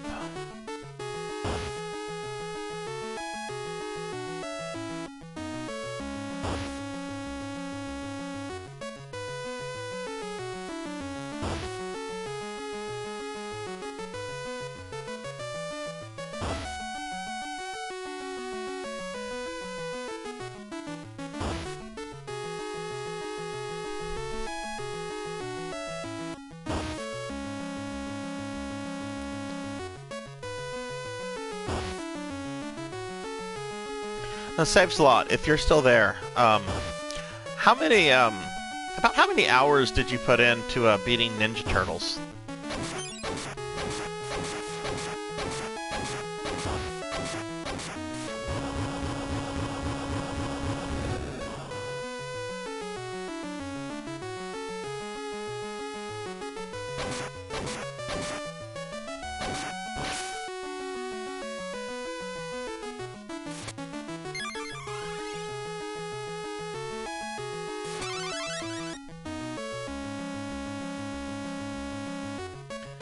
Go. Ah, this guy again.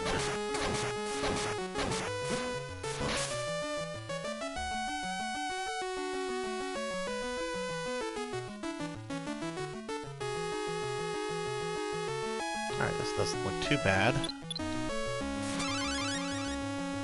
Yeah.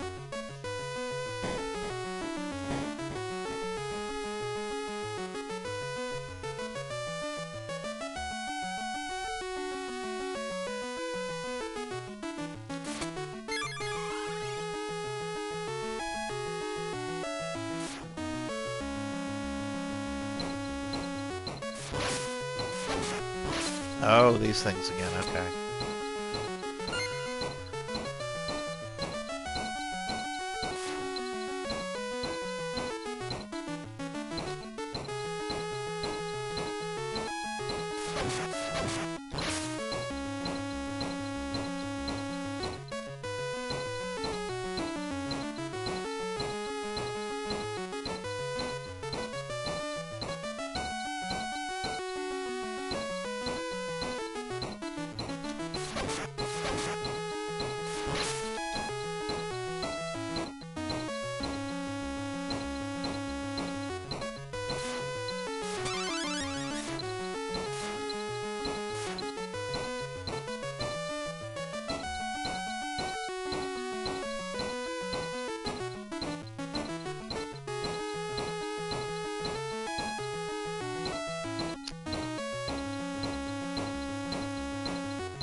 Oh, okay.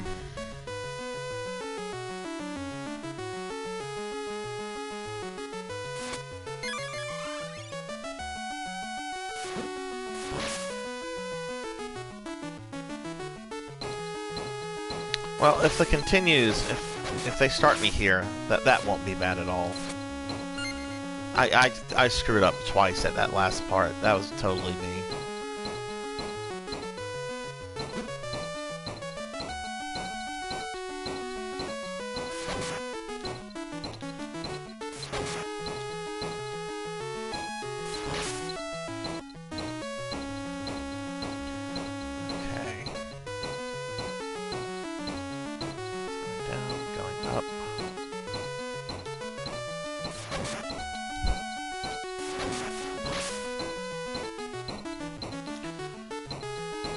Go, go.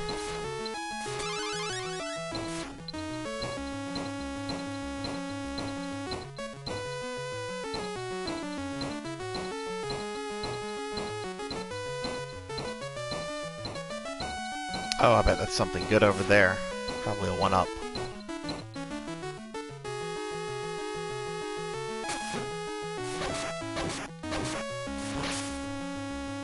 Get away from me. There we go.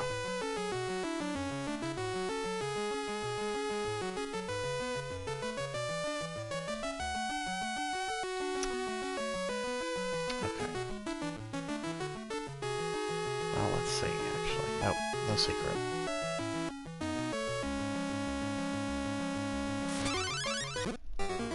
Damn it!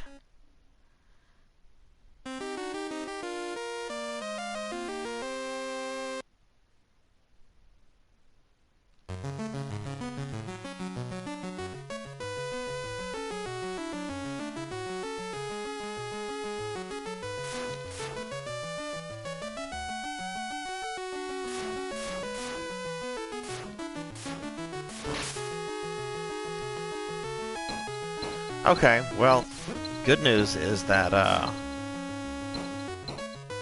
continue start. Oh, come on.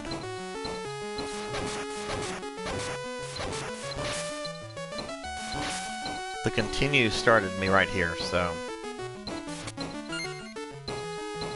Bad news is I have to do this again.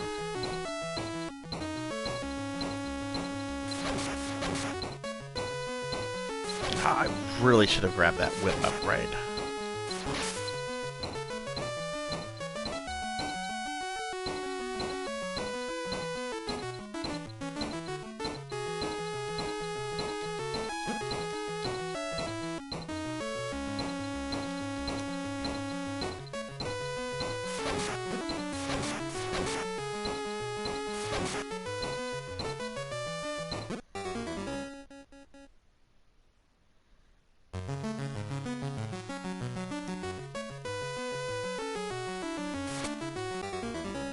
Okay, that was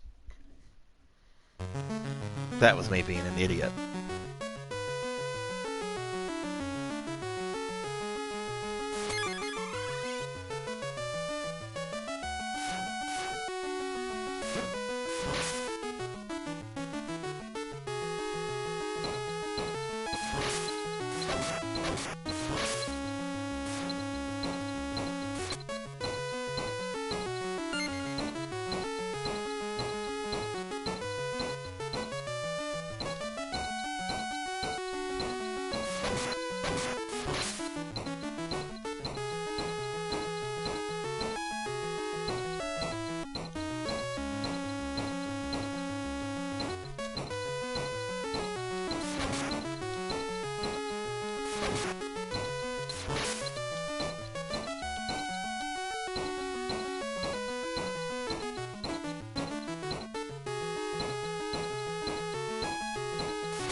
Go.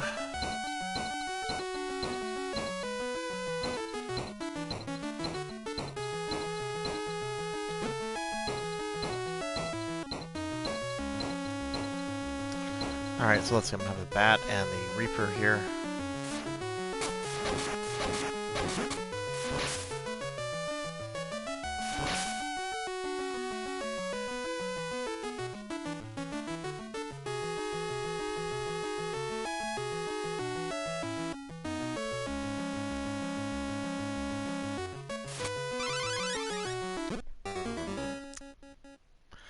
think that was the same spot I died on earlier, too.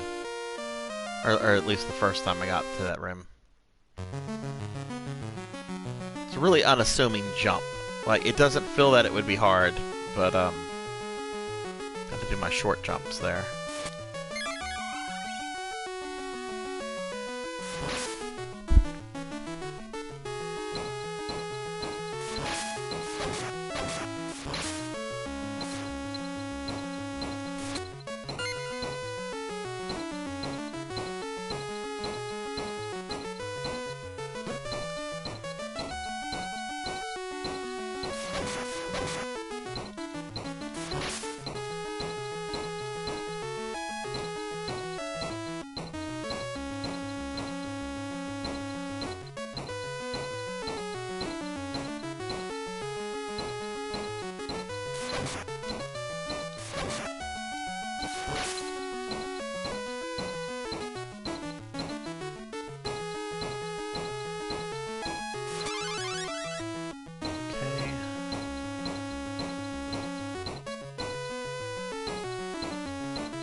Hopefully I don't get hit too hard here.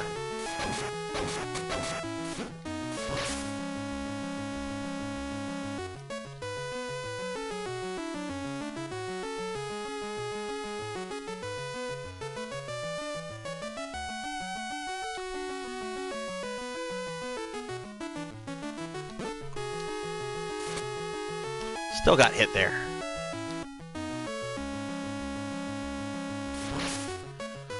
Oh, this is evil. Okay. What?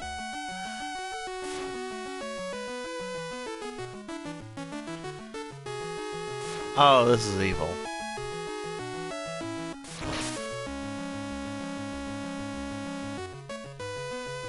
Oh!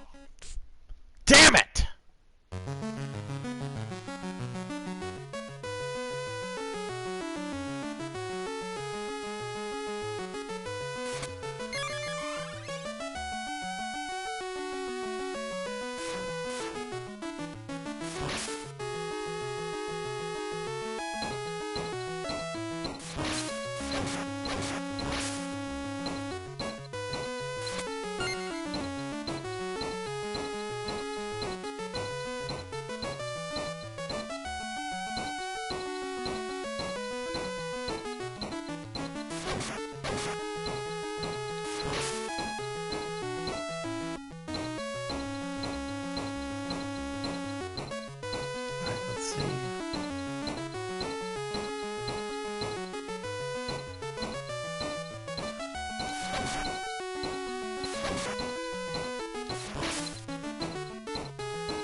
Okay.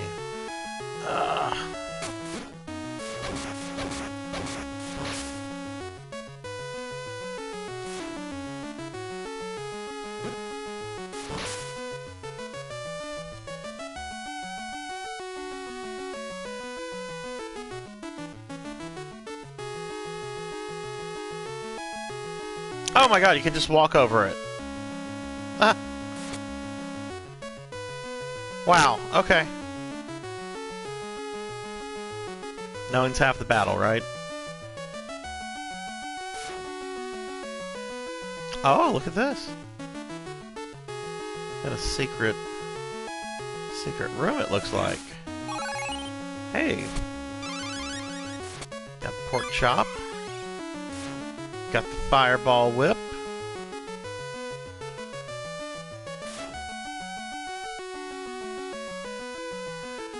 This kind of scares me for what might be behind that door. And then there's a one-up right there.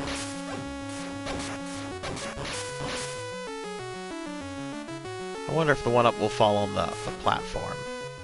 I apparently have to hit it with my whip.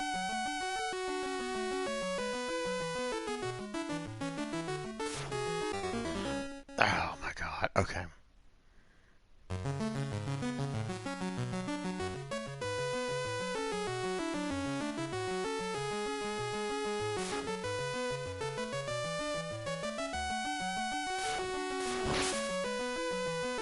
Sorry, I need that powered up whip.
The first part of this game that I've really had problems with.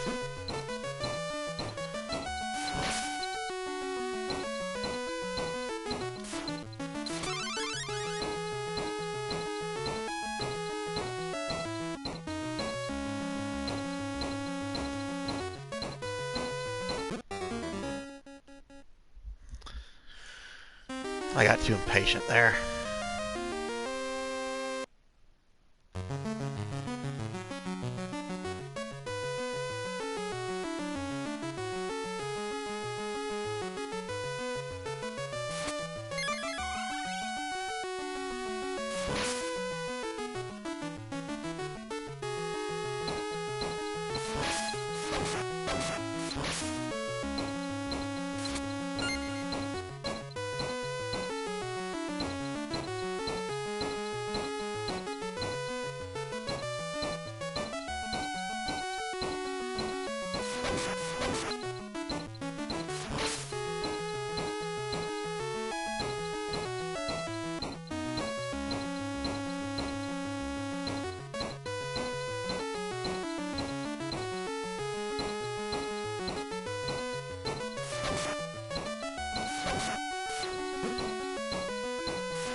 Okay, probably gonna die right here.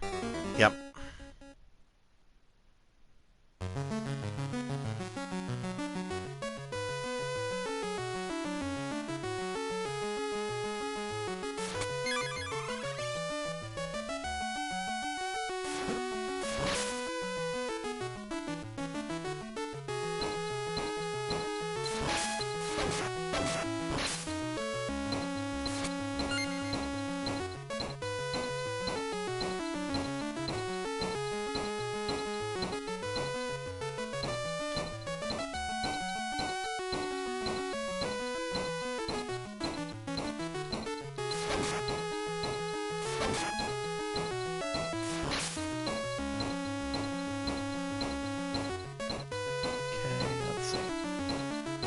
Up.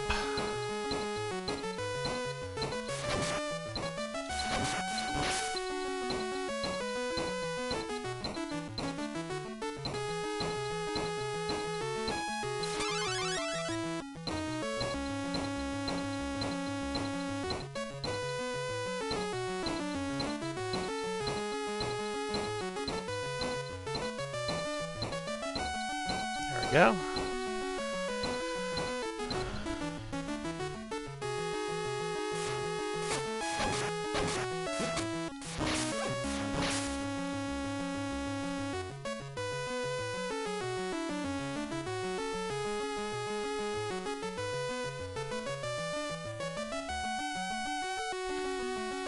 Okay.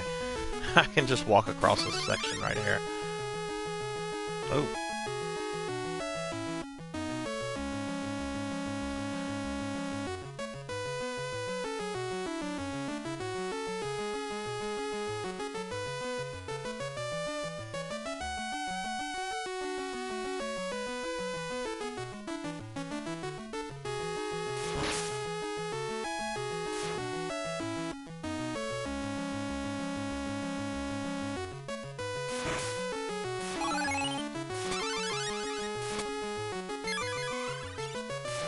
Let's see, I forget. Is there anything up here?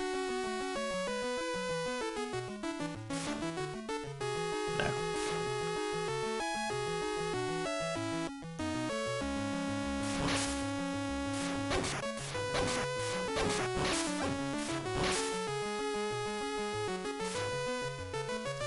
Alright, I know there's a one up in the wall. I'm not going to worry about that. I really just want to get through this door. Okay, finally.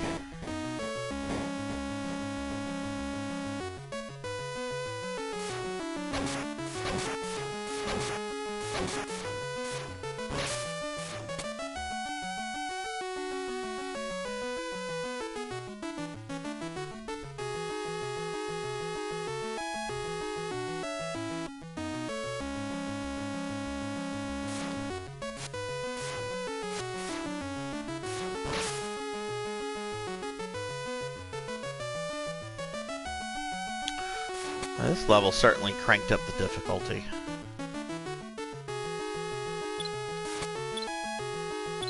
Oh no.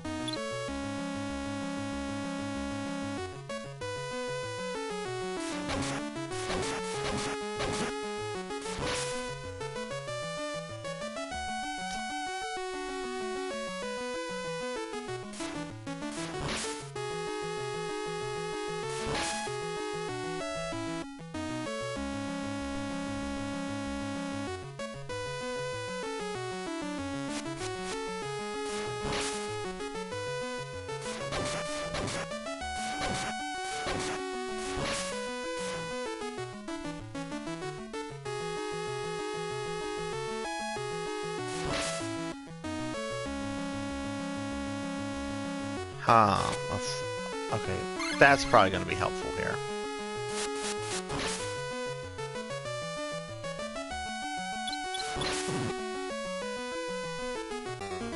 Yeah, I fucked that up. Okay. Well, it's like I think it feels like it's making me play through the gimmicks of the previous levels. Like, we had the gears, and then, now we have the spiders.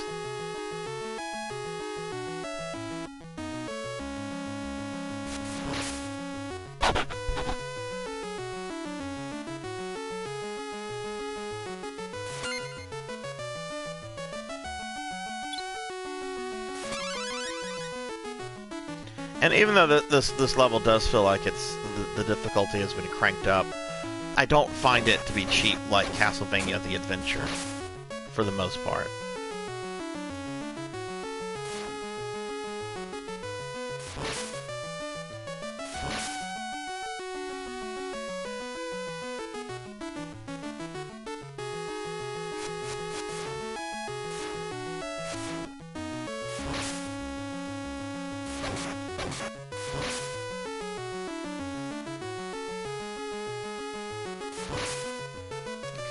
That axe.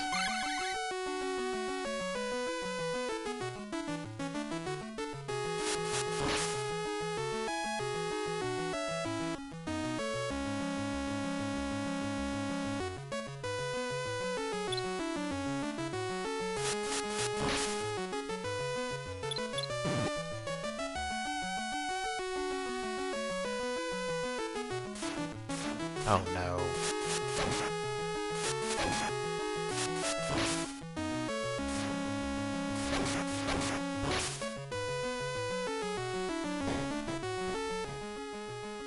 Yeah, okay. Oh, different music. Got a chandelier.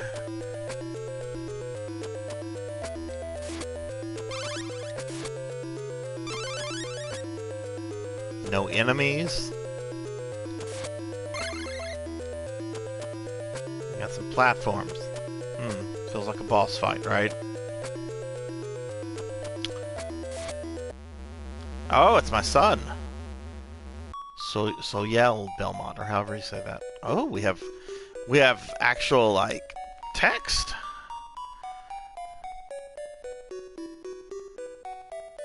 That's not what Belmonts are supposed to do.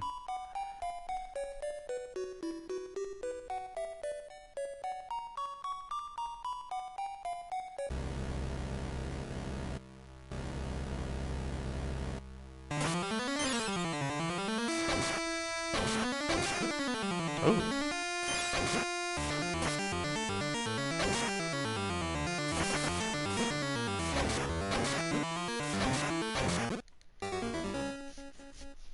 Okay, interesting.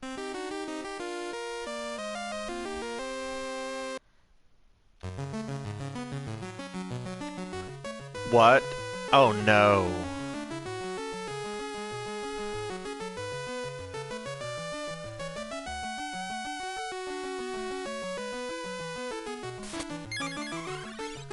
Well, what I don't like is what the game where the game just sent me back.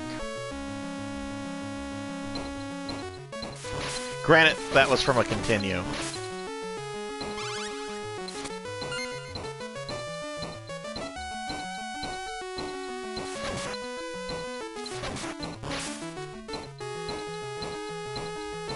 But wow.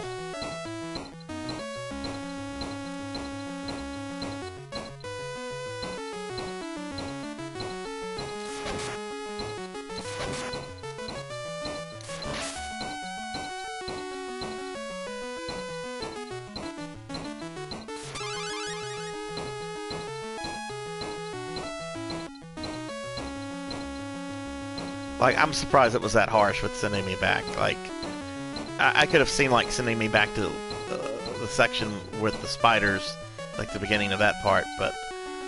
Oof. Still, it's not the beginning of the level, right?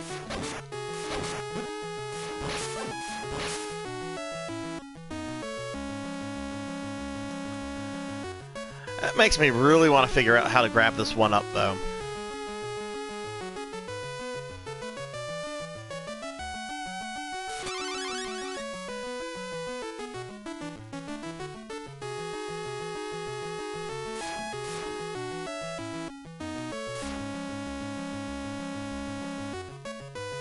Yeah, I mean, it kind of... I mean, it definitely... I mean, I definitely didn't beat him my first time, so, I mean... But, I mean, I could see patterns in how he was moving around and how to avoid the daggers. You know, he's going to throw them, but... And then they're going to come down wherever they've been floating over, so you can avoid that pretty easily, I think.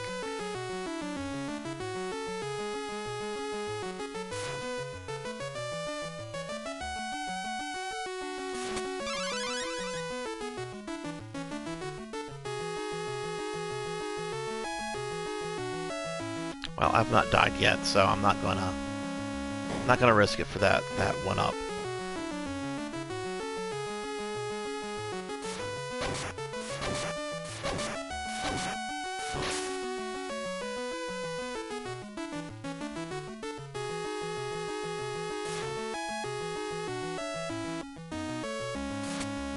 That's just a heart.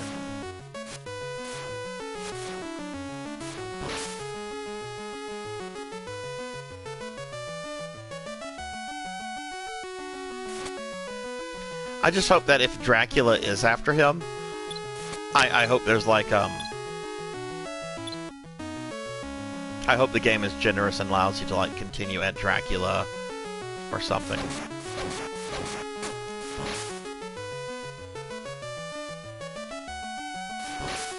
I screwed that up.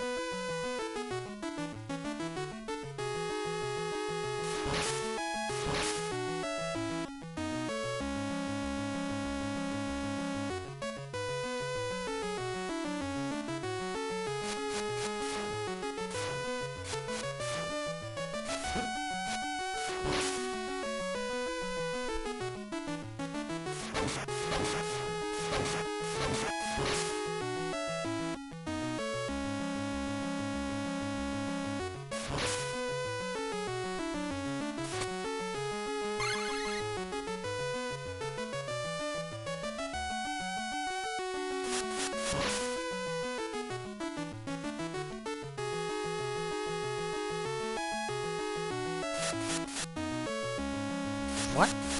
Okay.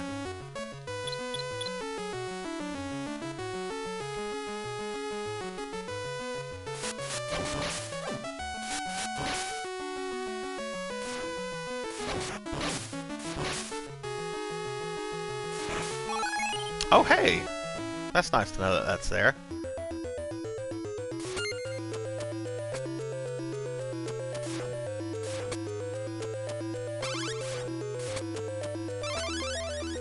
I actually feel bad for this guy, Soyel Belmont. You know what? I think for that fight, I'd like to see how the axe works. Especially since I won't have the option of using it if I have to do it again. Because it should start me like right before I fight him. But I kind of feel bad for him in that he only has one piece of official art that has ever been made. And it's really unflattering. Like it looks like it was drawn by like a 6-year-old.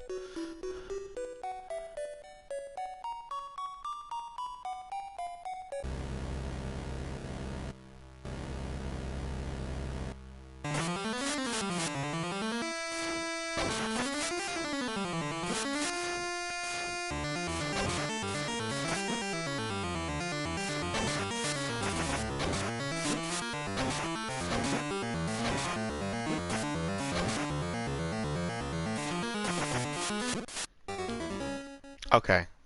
Alright, that's interesting. So I thought the knives just went straight down, because that's what I saw in the first fight with them. I didn't know they kind of like target you from wherever you're standing at. I really hope it doesn't make me go through the dialogue each time. It's not like it's long, but maybe I can skip it. I can speed it up.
Alright, so those are the other things.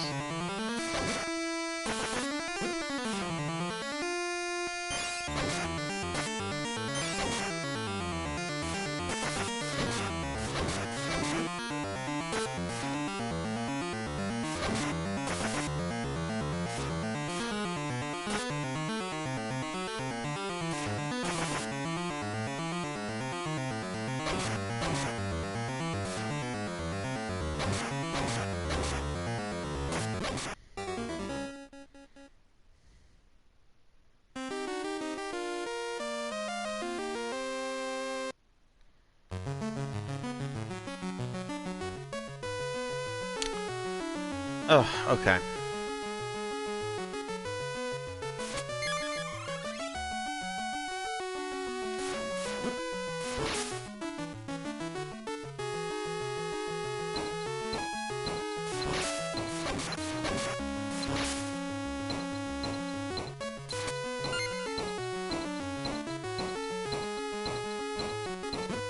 Oh, what was I thinking?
Well, at least I've gotten pretty good at that section now.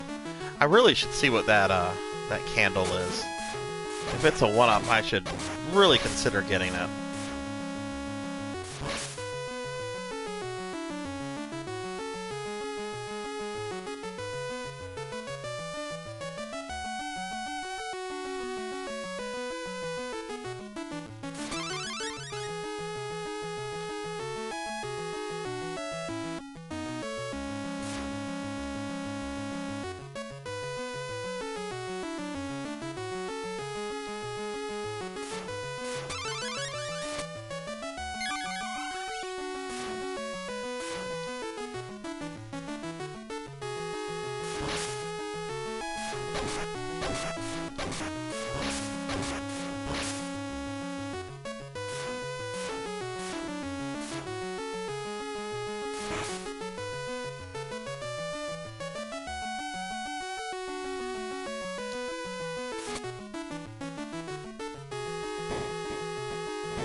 That was close.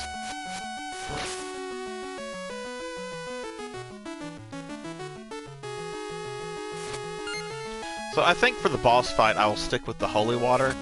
I had my best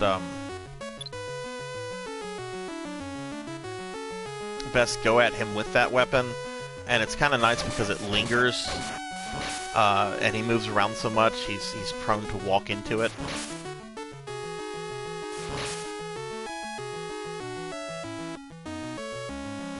But the axe is essential for the spider part right ahead.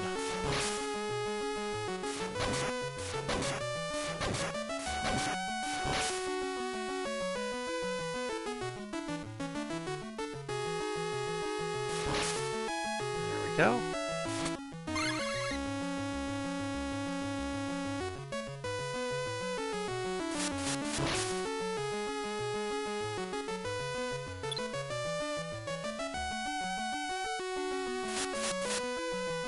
Oh, come on. There we go. Good enough.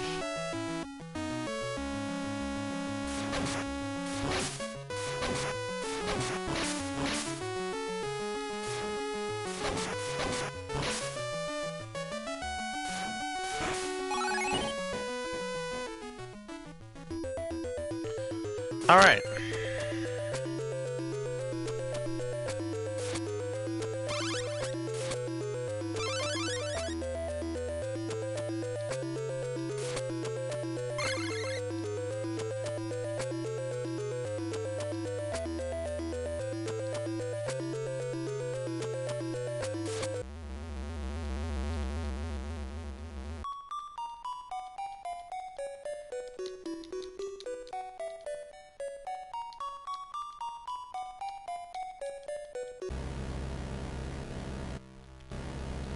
Time for some one-on-one child abuse.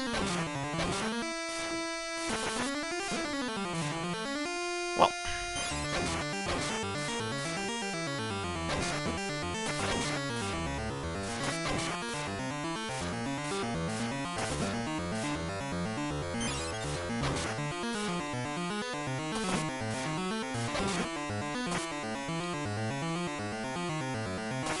Oh.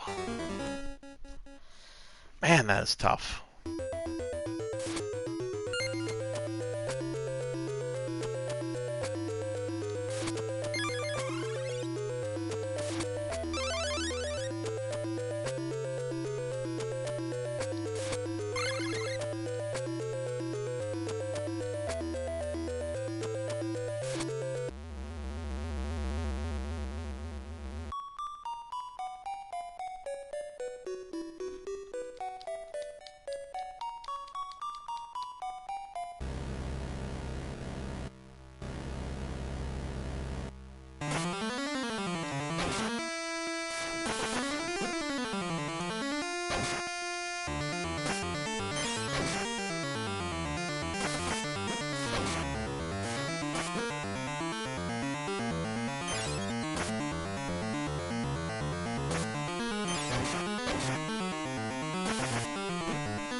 Alright, gonna continue.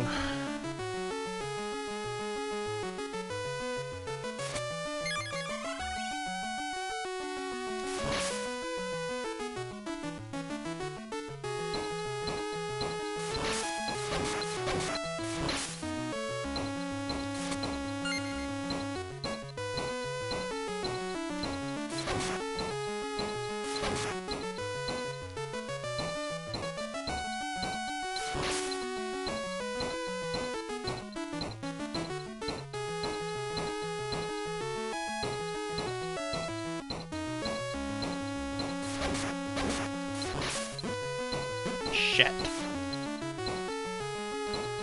Okay, well, let's see if I can get to that, that one candle. Let's see what that is.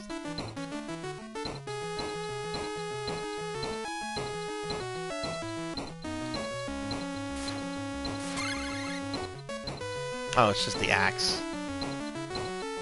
I don't really think that's worth getting. Right here.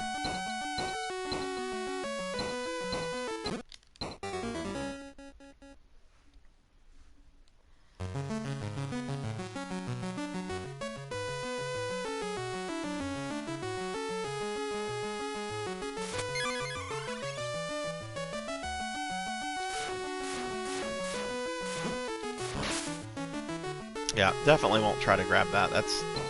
You don't really need the axe until you get to the spiders. I don't even see where, a part where it would make things easier on you to have it.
Oh, okay. I jumped too far. You know what, this is my last life on this continue, so I'm gonna just...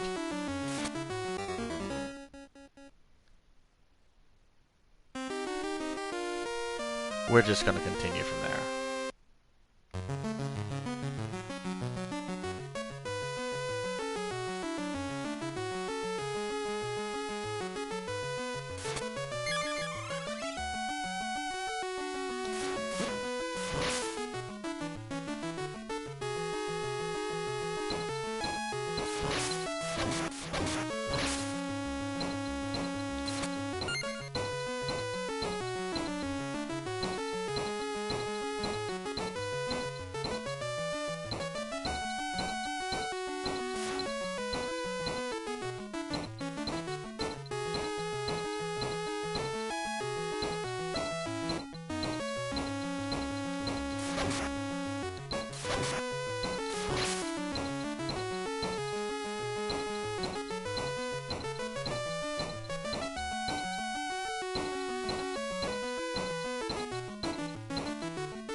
Oh, that was close.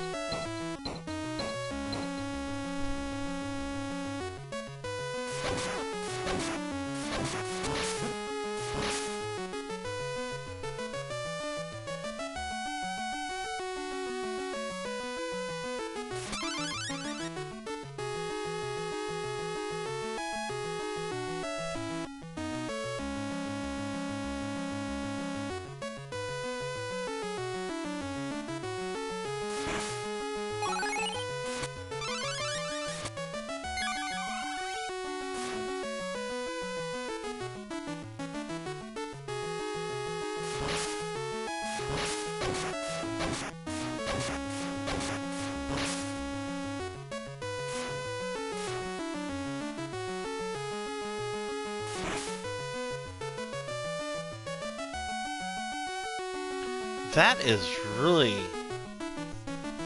You have to have everything perfect to grab that one up. And if you don't, you probably will die.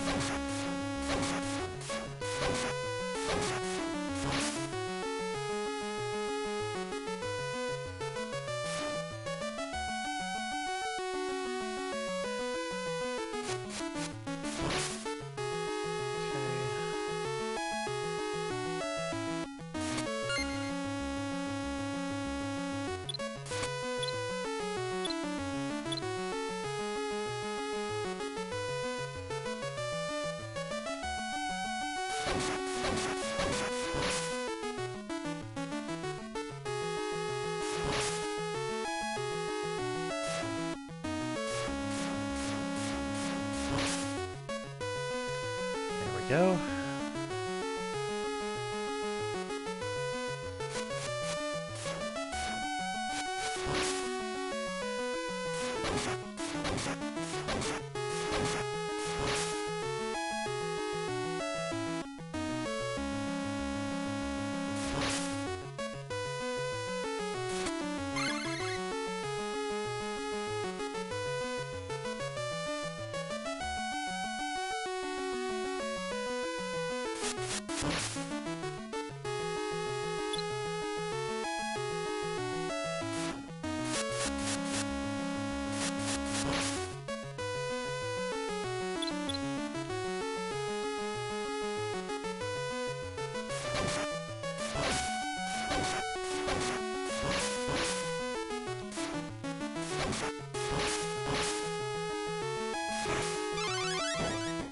Alright.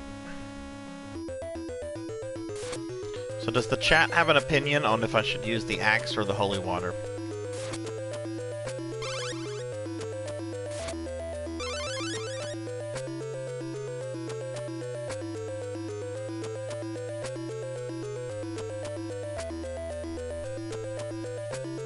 Any opinions? Holy water, axe?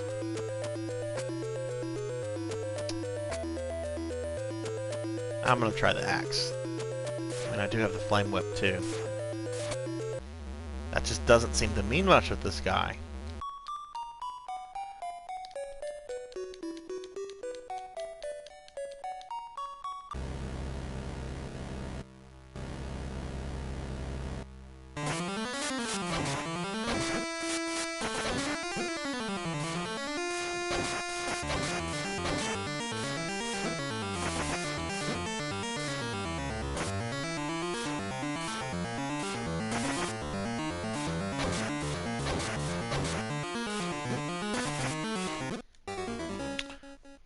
Guy is a cut rocket.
I hate this guy. This ball sucks.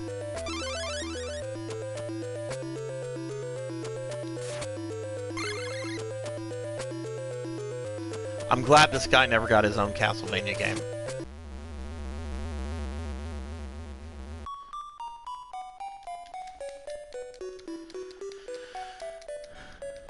Definitely seems like the kind of fight where you have to keep moving. The problem is that he moves in a very unpredictable fashion.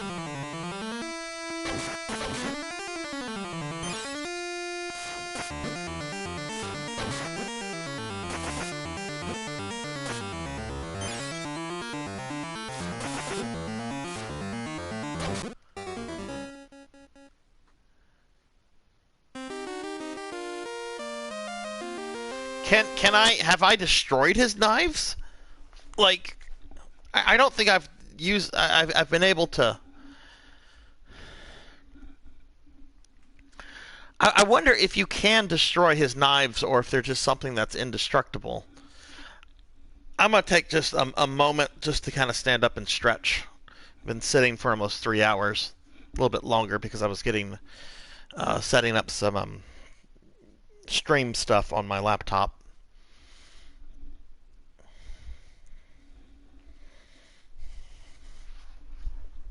And you know what? I'm gonna just take a little quick bathroom break. So I'll be back in like 2 minutes. So just 1 second.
Okay, I'm back.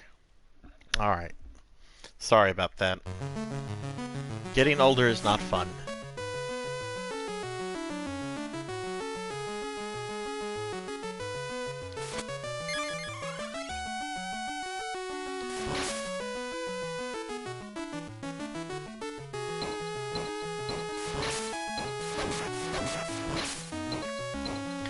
I mean, there seems to be a pattern with how he moves.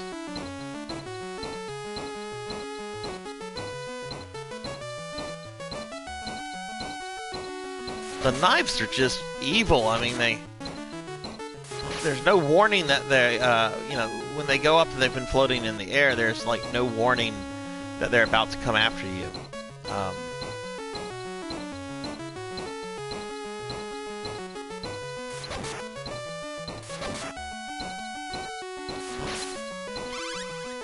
This game definitely ramped up the difficulty. That's okay. I'm enjoying it. I'm just also tired. Oh, that was bullshit on my part.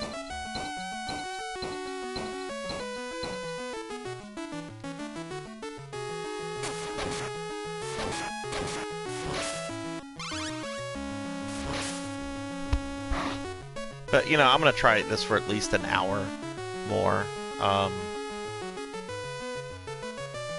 And, you know, if I don't beat it, you know, this game does have a password function. And I have no problem using passwords to continue games. Especially since, you know, when I beat a game, I just move on to the next one right then.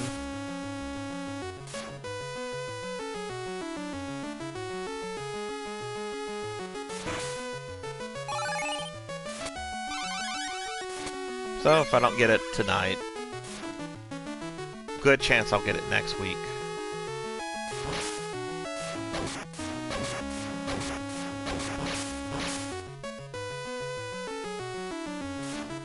I really want to get that one up, but I know that is just...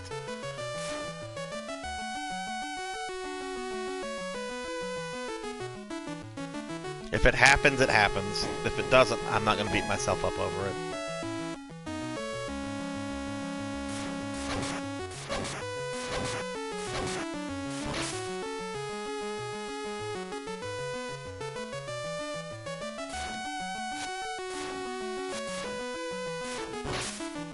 Intrinsic, you're a fan of Demon Crest on Super Nintendo, right?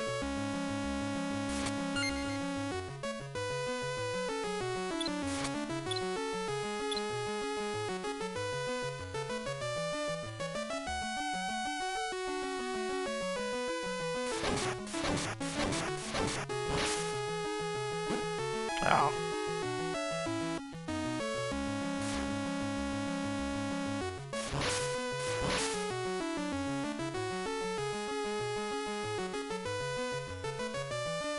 I've actually never played Demon Crest. I remember seeing it at the local Blockbuster for rent back in the day, and I'd say I'd always get around to it. But, I never got around to it, and it apparently it had a low print run, so I haven't looked at prices of it in several years, but I'm sure it, because prices have gotten crazy in just the last 2 or 3 years on retro games. I'm sure it is probably like Chrono Trigger in terms of cost at this point. So, you know, it's probably $300 or $400 at this point. Anyway, the reason I asked about Demon Crest, that was a third part in a trilogy. First 2 parts were Gargoyle's Quest. First one was on Game Boy, second one on NES.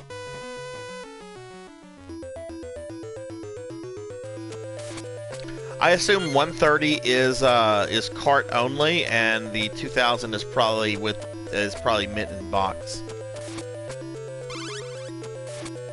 And I'm a mint in box collector. Man, that's a game I might have to settle on. Just if I ever get it, I'll probably just have to settle on not having it with the box and all that. Alright. Anyway, I'll come back to Gargoyle's quest in a little bit. Let me really try to focus on this guy, because this guy is a 24-carat prick. You cannot defeat me, father. Sounds like a typical 20-year-old.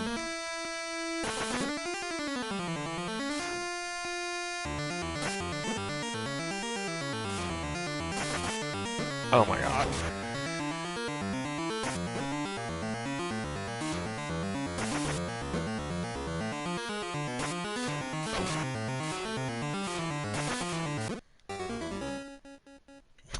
Oh, that was...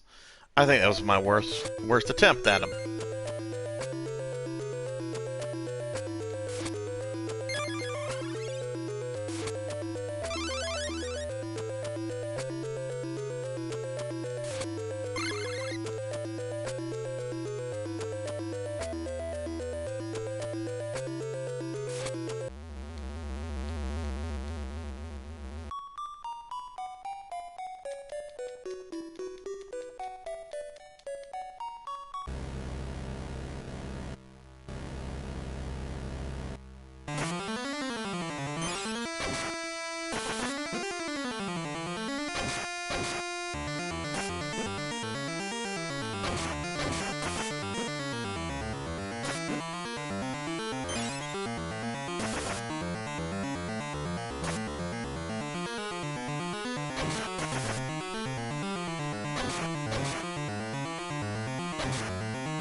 Better that time.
Holy water.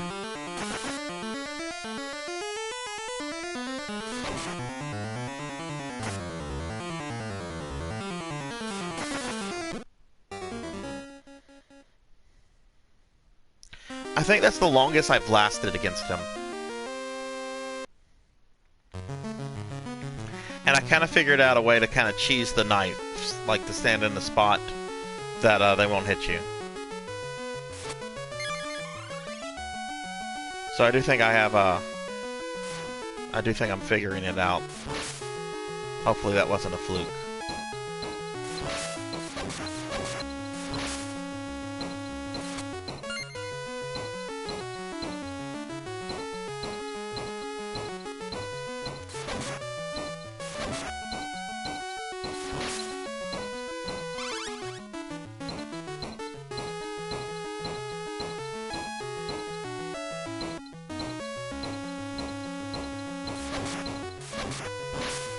Anyway, about Gargoyle's Quest.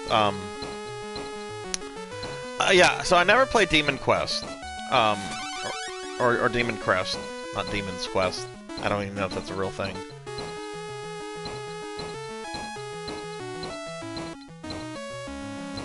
Ah, shit.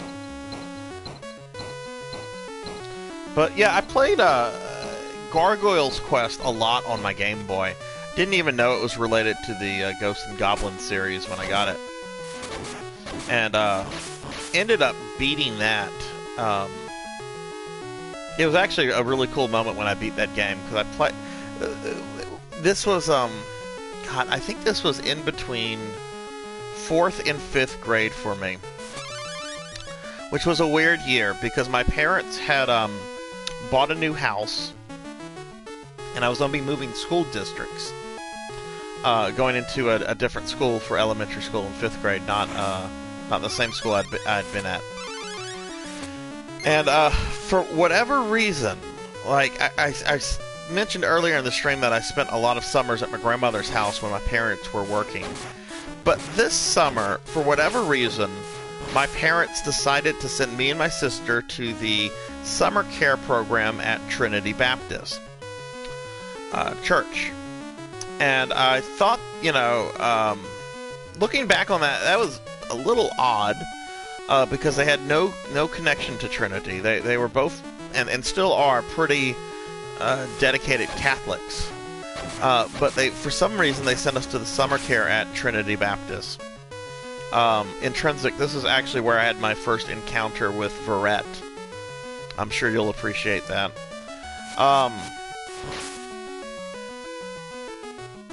And I know I've told you my Krang story. That happened here. So they send us to the daycare, the summer care, which was kind of like a Bible camp thing.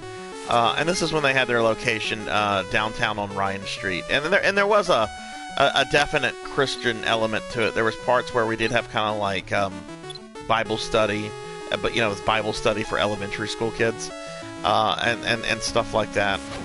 But most of the time, Trinity had a really amazing facility. In that they had a bowling alley, they had a game room with like pool tables, and there was a big gymnasium, and it was a really wonderful facility. I don't know what it, I know that they haven't owned that facility in probably 15, maybe 20 years. And I know it's changed hands a few times, so I'm sure that it's been gutted. And so forth. But there were a lot of kids there. Made some friends there, some people that I still know, like and associate with, like my friend Locke. I got a text message from him today.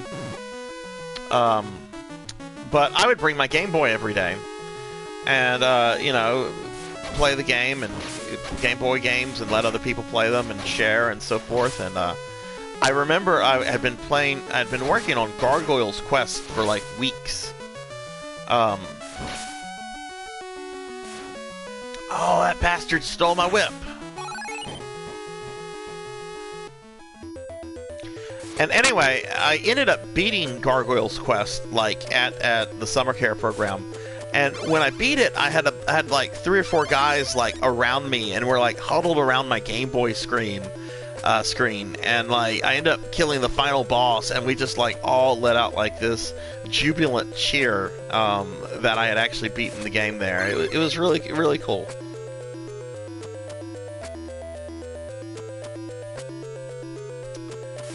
That fucker stole my fire whip. Definitely think the holy water is the weapon to go with for this guy.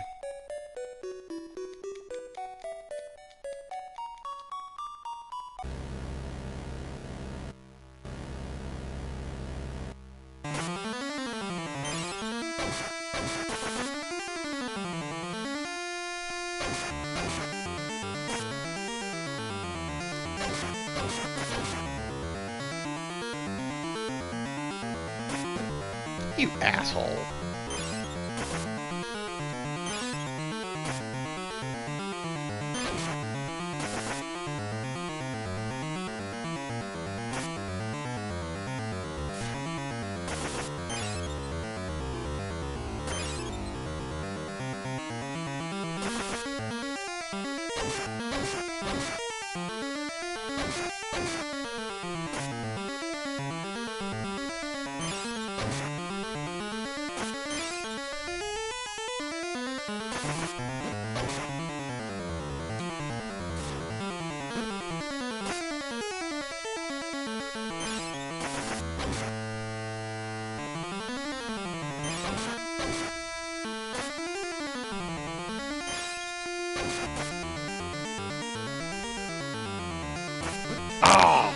not have done that. Story of my fucking life. Fuck!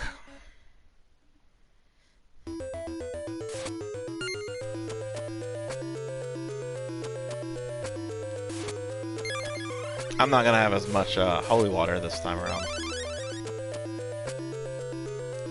Yeah, I got close. I think I can get him at this point. I don't think it's as impossible as it felt.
Out of holy water. That is bullshit. You can't hit his feet.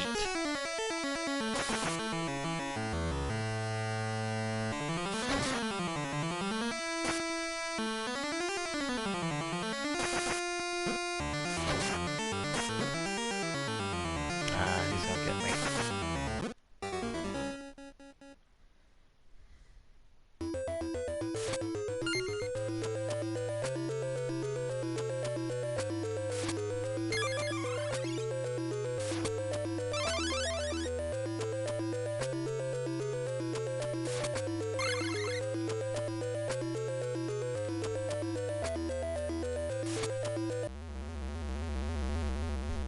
Yeah, I kind of have it. It's still hard. It's still quite a hard boss fight. I think this is harder than Dracula in Castlevania 3, which you know, I kicked his ass every time I went through that game on stream. But that is a hard boss your first several times dealing with. But I'd say this guy is more difficult.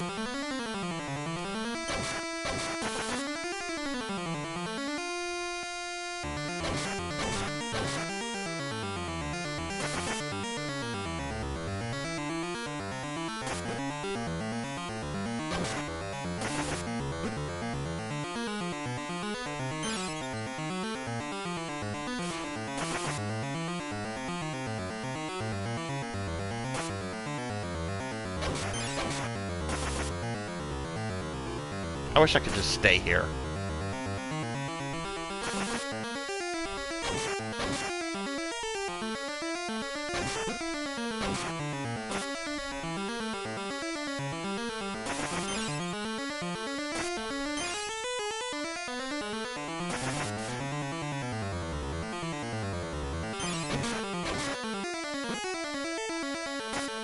Okay, he got me.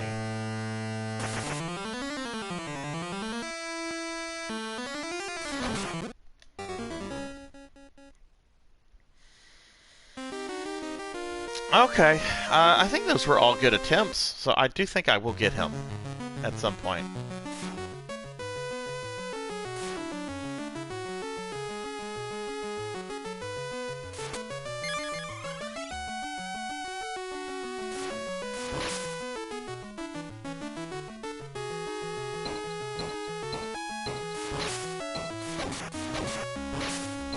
Yeah, I think if I can get there with the fire whip, I mean, I'll have the fire whip, I'll have a lot of ammo. Now that I kind of have him figured out, I hopefully can get him on that attempt.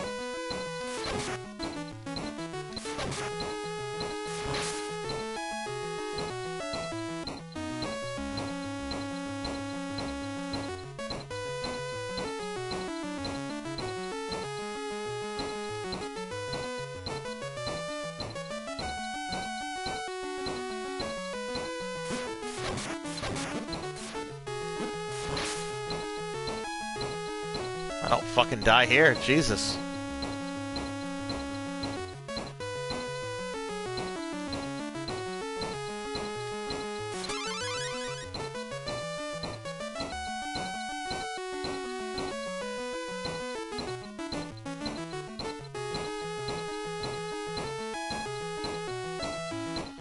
Okay, let's see if I almost always get hit by this Reaper.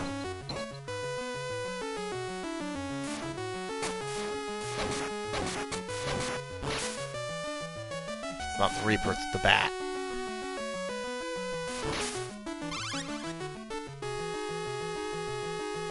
Alright. Goodness, I hope I can get them with full health now. I mean, there are 2 pork chops. I just don't know how much health they restore you for. Because I've never gotten to one with this little health before.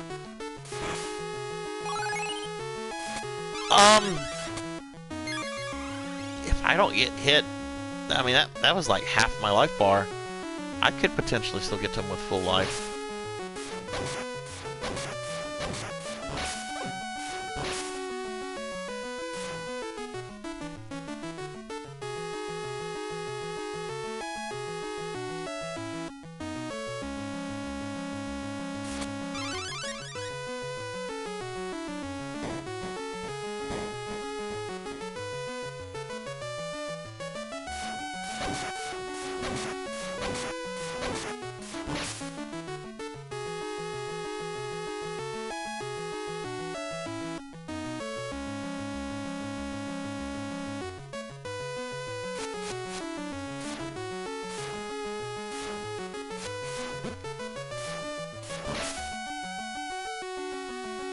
If I take another hit, I probably will not be there at full life.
Oh my god, 1 life bar.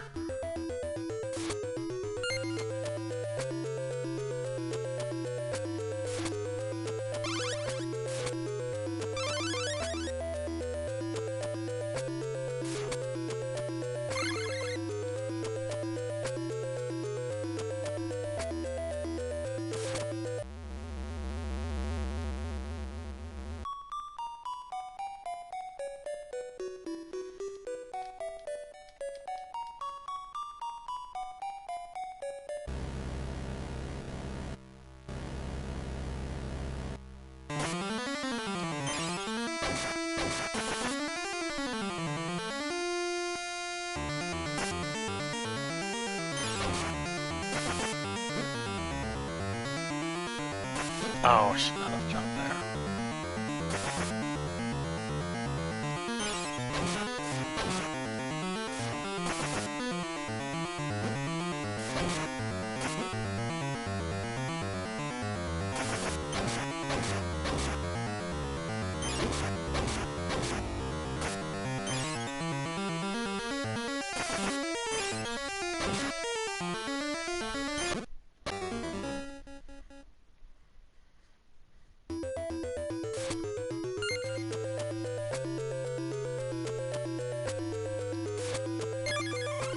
Let's try again.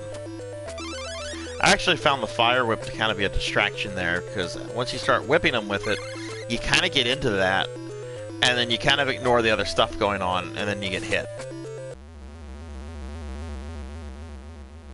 But what I'm worried about is just having just 10 holy water, because that's by far the easiest way to hit him.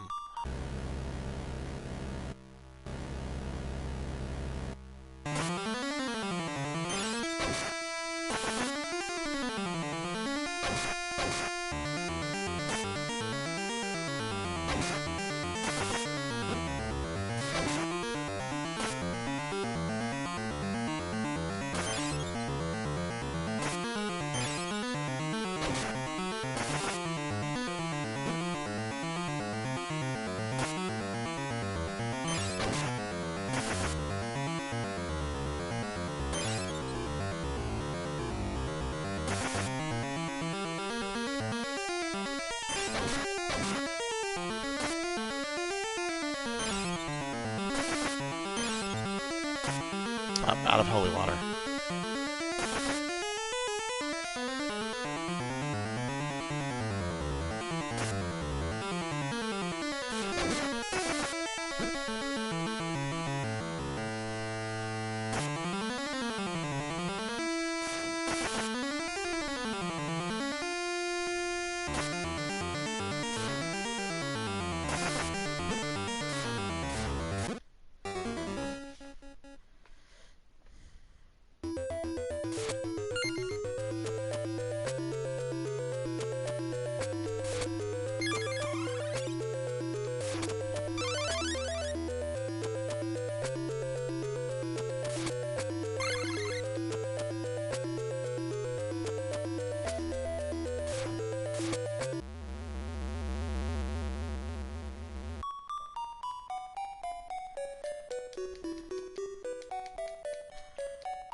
Oh, that was a terrible attempt. Okay.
Fine. Just get the pork chop.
Yeah.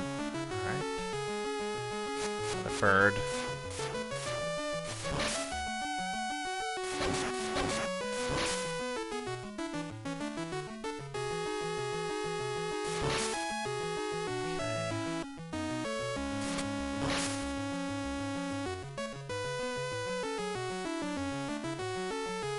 There it goes. Alright.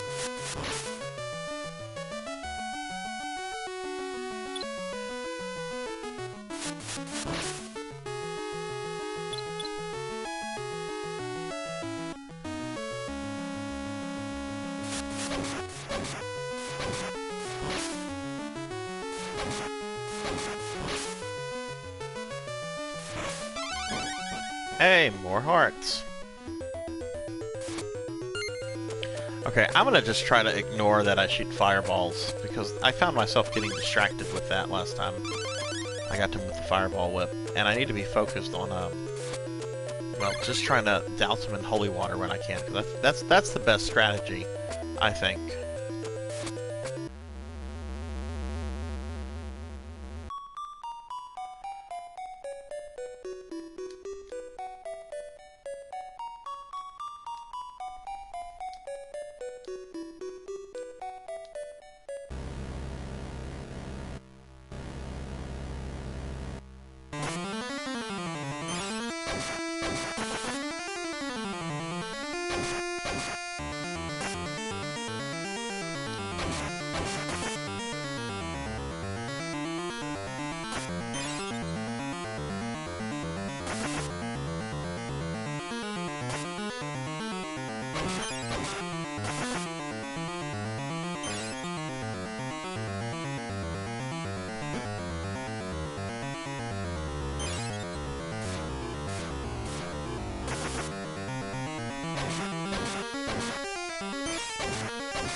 Yes!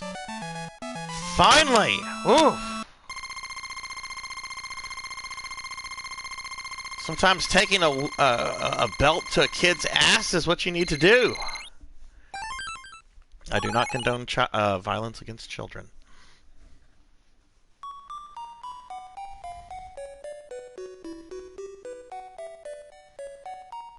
Ouch! Ouch!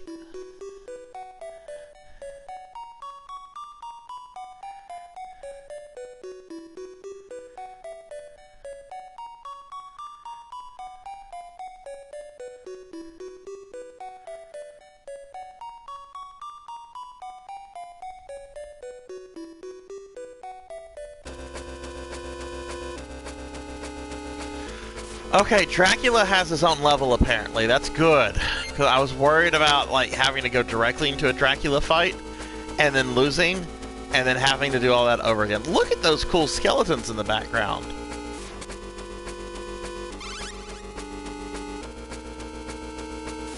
This is a very well designed Game Boy game.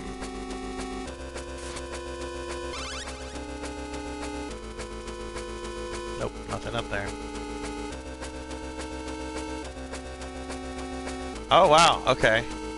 This looks just like the, where I fought him in Castlevania The Adventure.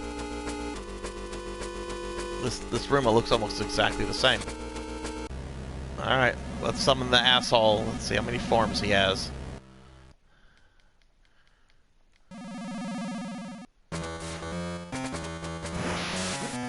What? Oh, okay. Oh, shoot. Do I have to hit him in his head?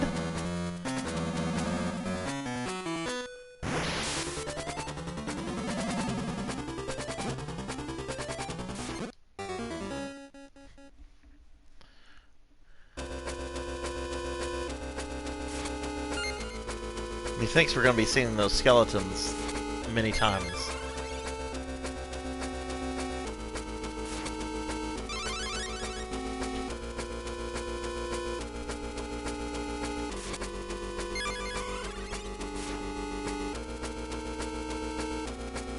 No sub-weapons, okay.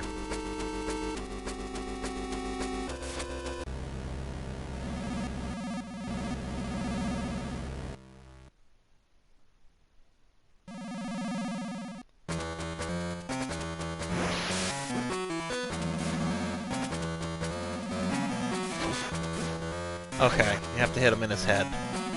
So I have to hit him in his head and then avoid that attack. Wow, okay.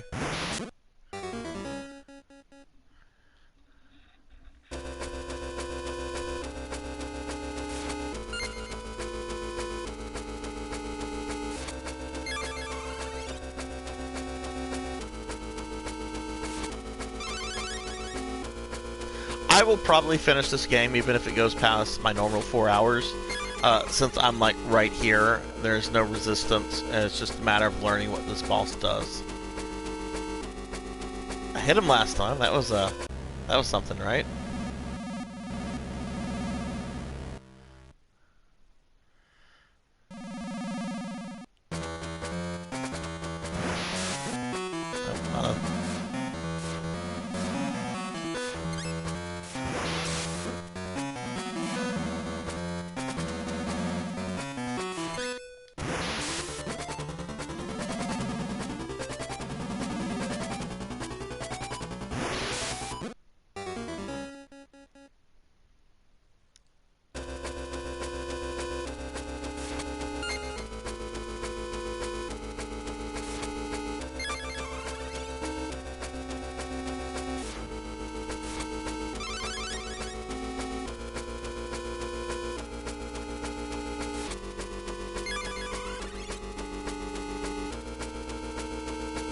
But alas, there will not be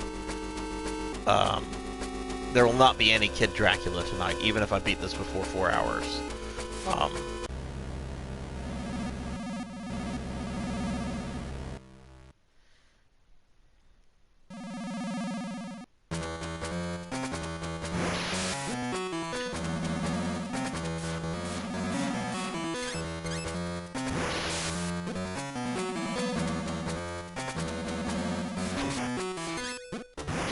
Oh wow, you can't. When that shield appears, you can't even damage him with just the whip. There has to be a safe space to stand. Okay, let's see what a continue does. Okay, nice. Very nice. It does not send me back.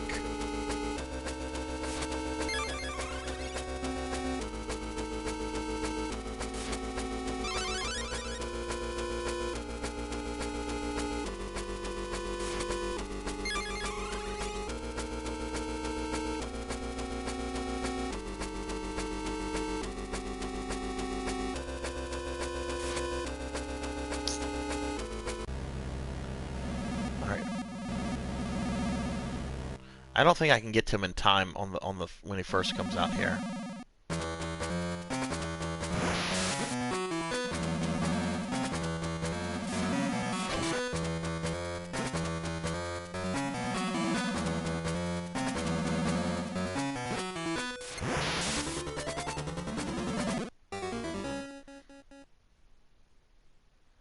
Well, geez, thought I could jump through him whenever he was teleporting away.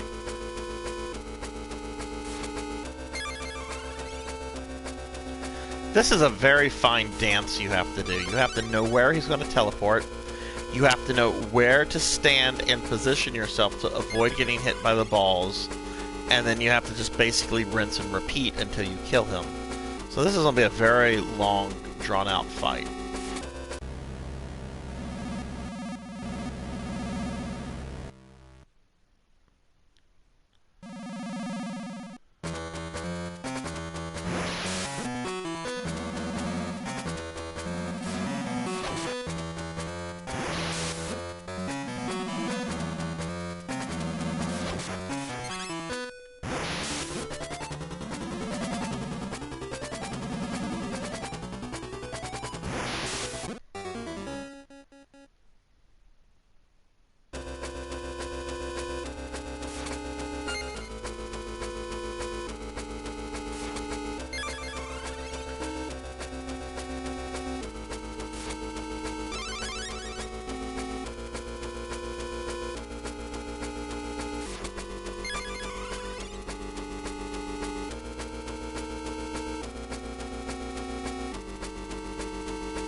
I want to find a safe spot for this when he comes out here, because you can't get to him in time.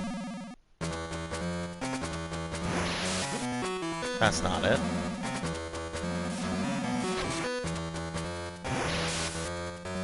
Ah, okay, found one.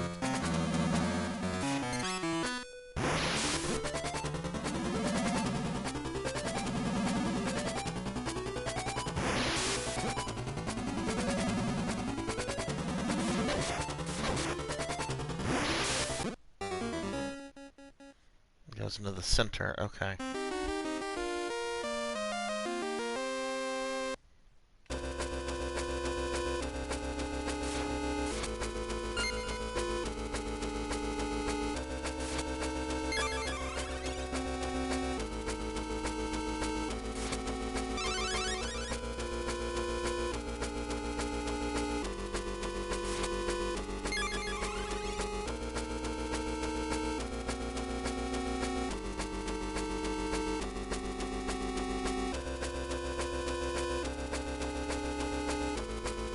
Where on the bottom?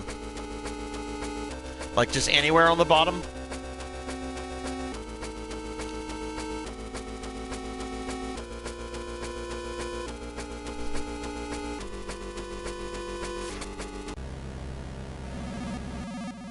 Okay.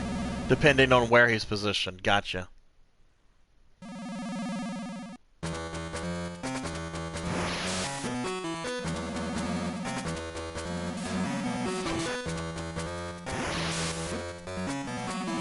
Need to be more over for that one.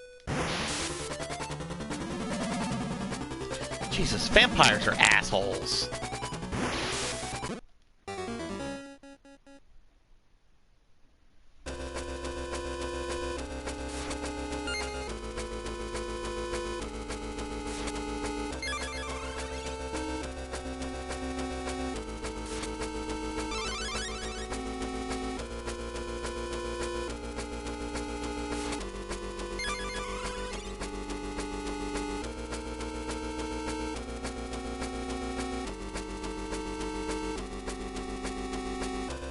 I'm gonna position myself here and see.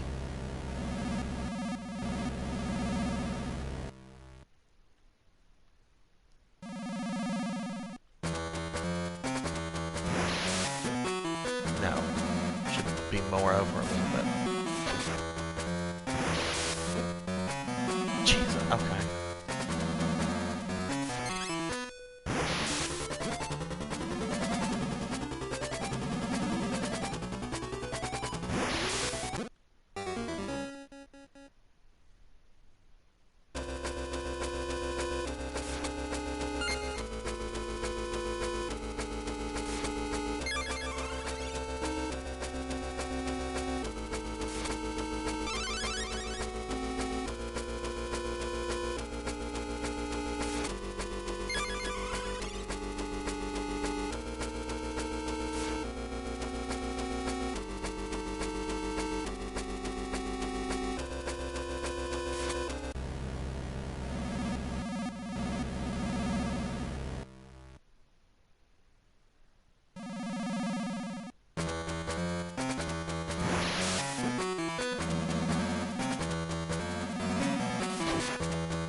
Seems like if I was to have jumped up there and jumped to the platform on my right, I could have avoided by kneeling that blast, but okay.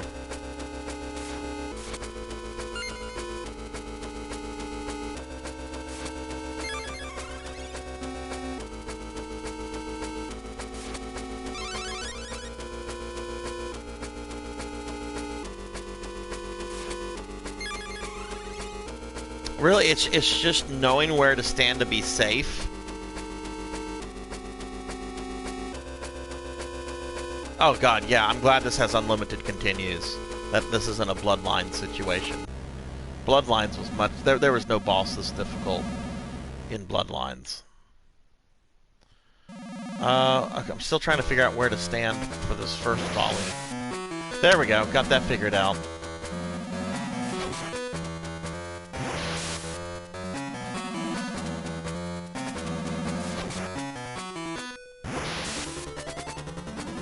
Okay.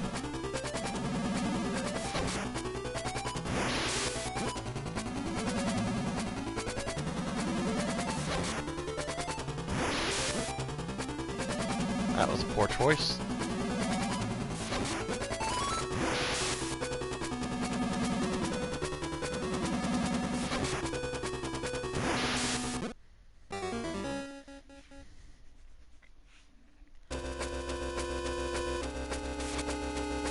That's a good try. I'm learning them.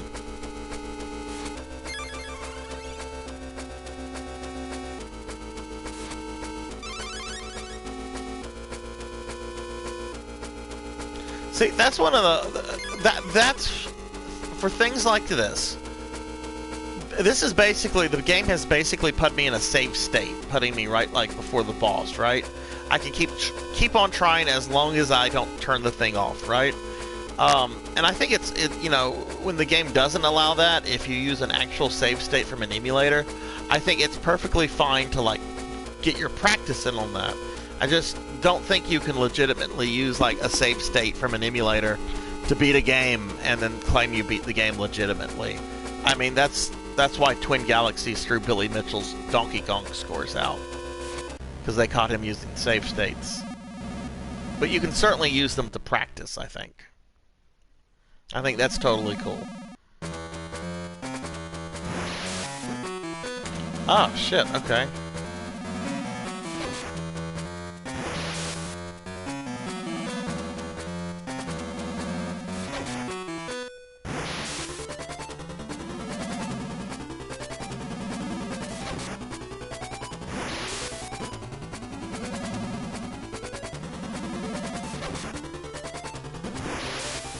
Fucked up there.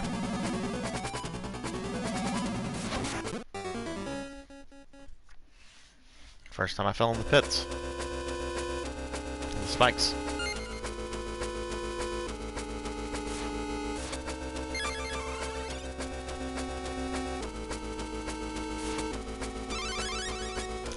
I don't need hearts at this point. You're not giving me a sub-weapon. Don't give me a heart.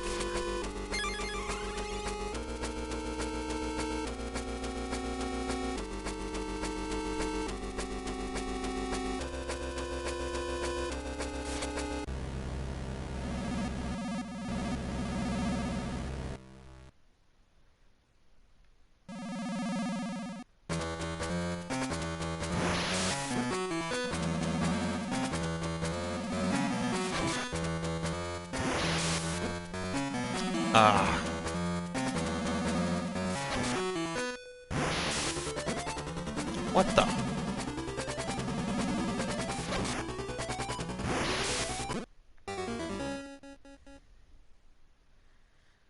I got all the hits there.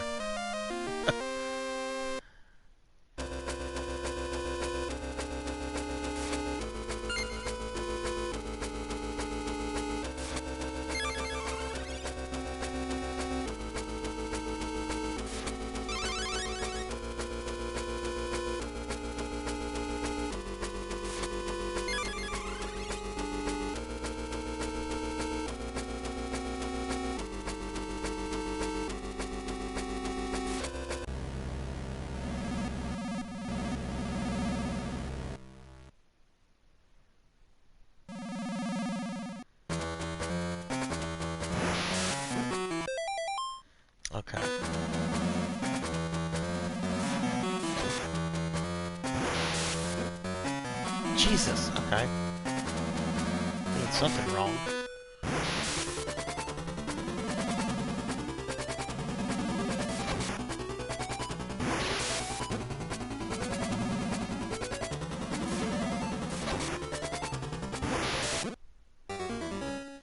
I need to be a little bit more on that ledge, okay.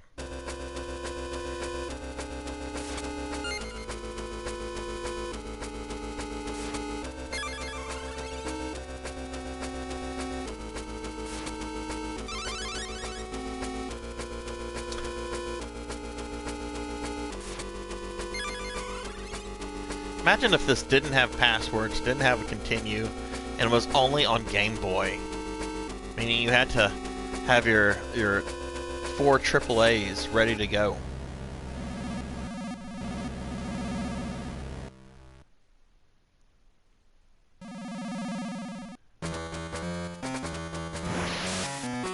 Okay, I want to be a little bit to the left on that side.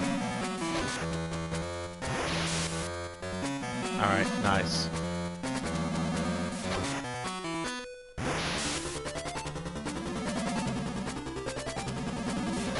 I don't know where to be for that one.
Slow.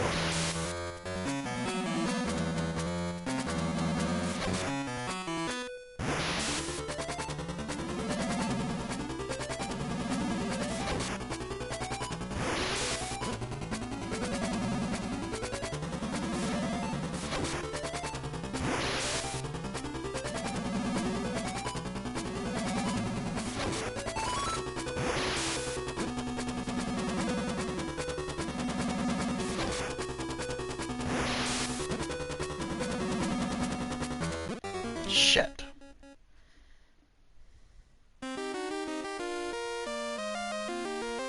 See, it's a dance. You have to know where he's going to teleport next to go.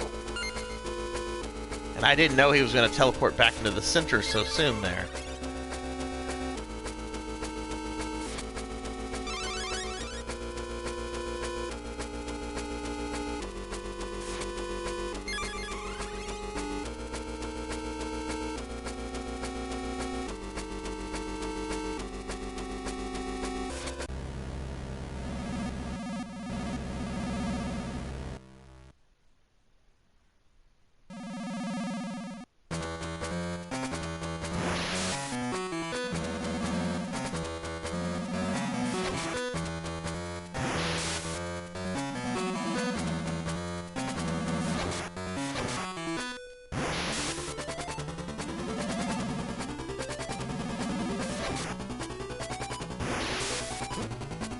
Nope.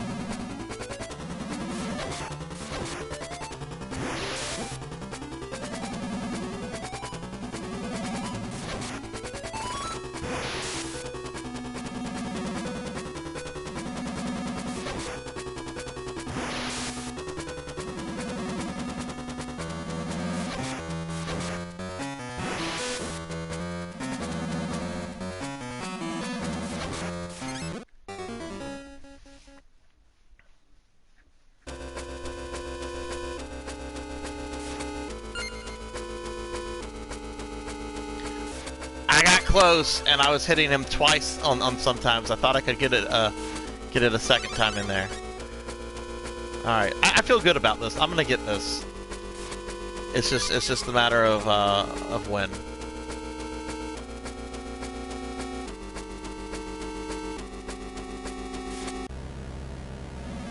And then I guess we go into phase 2, because Dracula always has at least the second phase.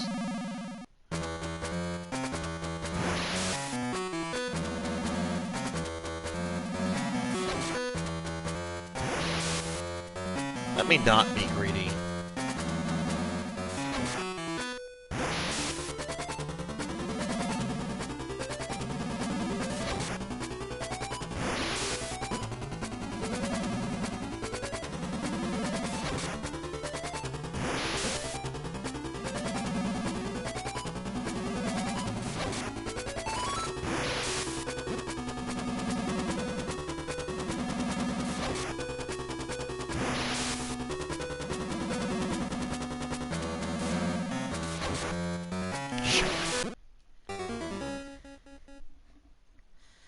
Maybe I should try to be greedy.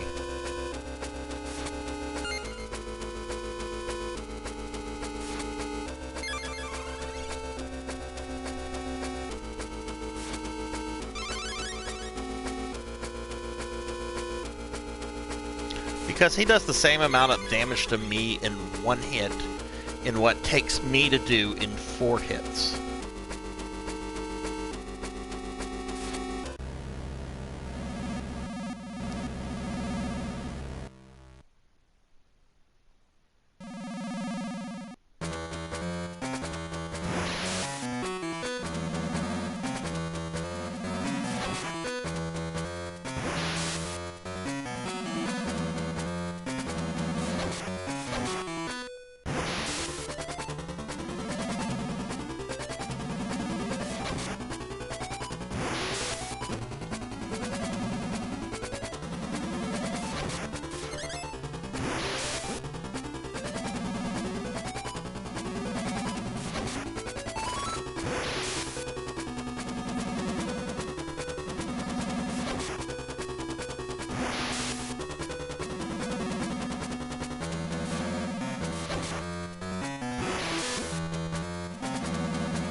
Okay, let me just do something here.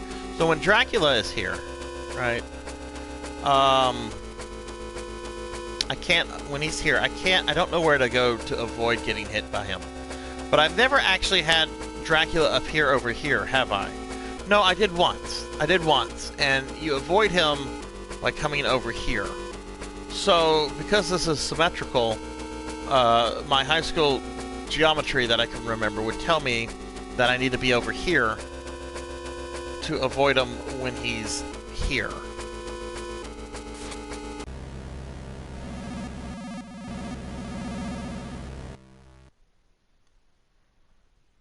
Alright, well let's try to put that to the test.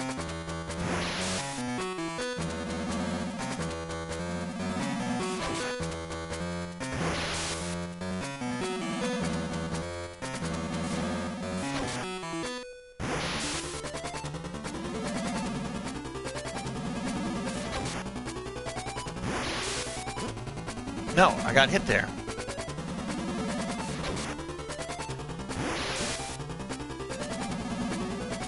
I sure get hit there a lot too.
I need to be more over. Oh, shit.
Oh my god, okay.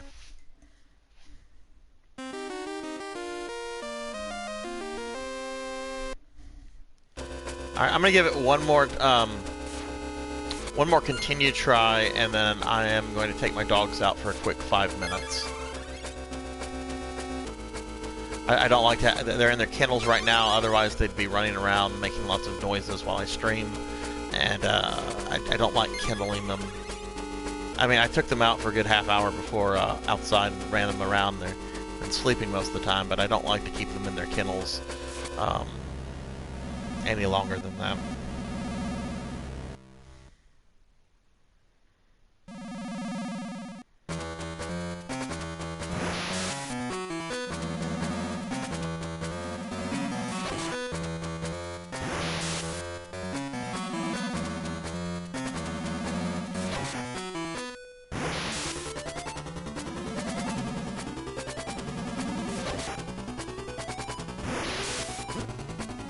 I have no idea where to go from there.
Oh my god, it has to be...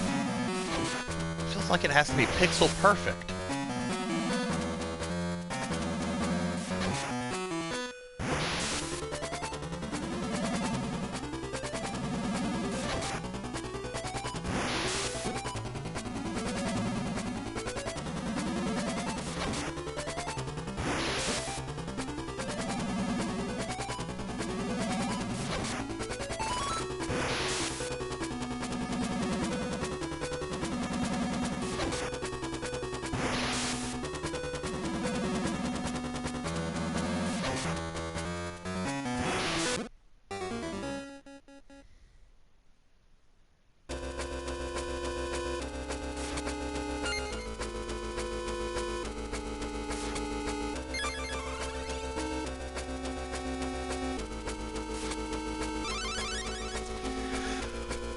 I've discovered that they are more prone to fighting when there are two things at play. If there are a lot of toys on the ground, that puts them at risk of fighting.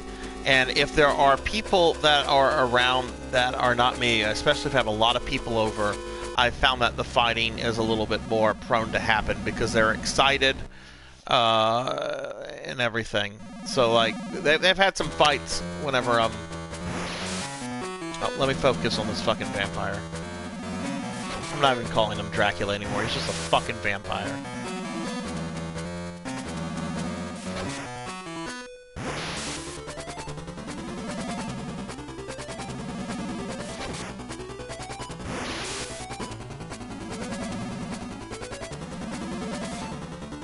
Ah, missed that.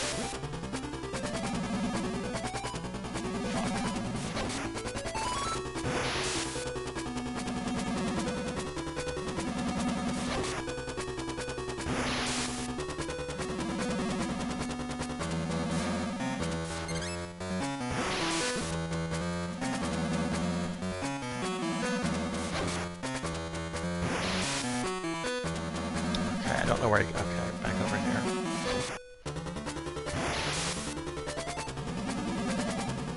It looks like he repeats. Yeah, he repeats after a while. And I'm gonna die here. Because I don't know where to go to avoid that.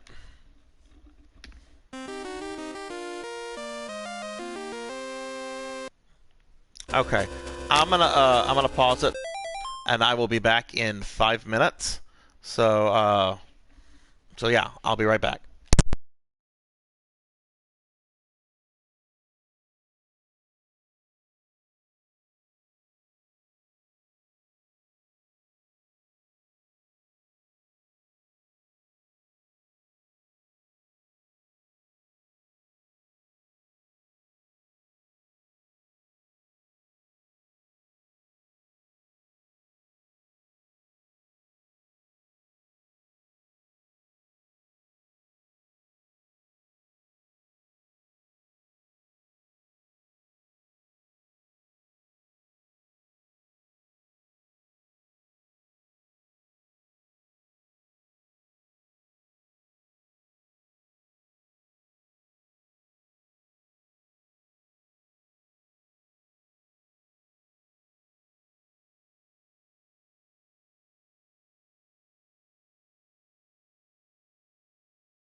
Okay, back.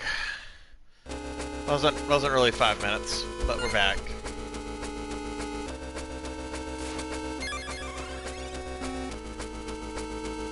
Mosquitoes and the humidity outside are terrible.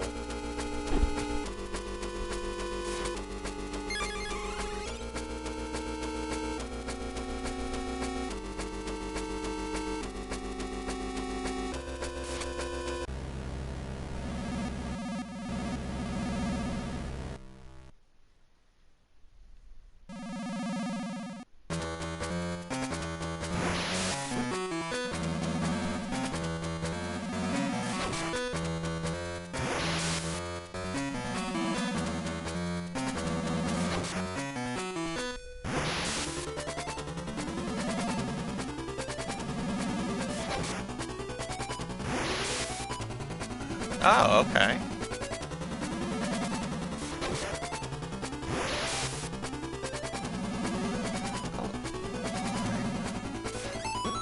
Shit.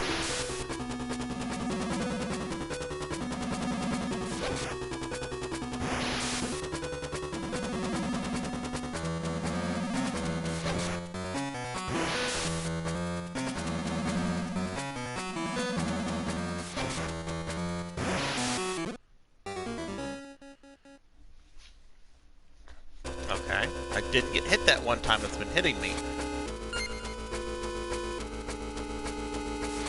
So that's good, right?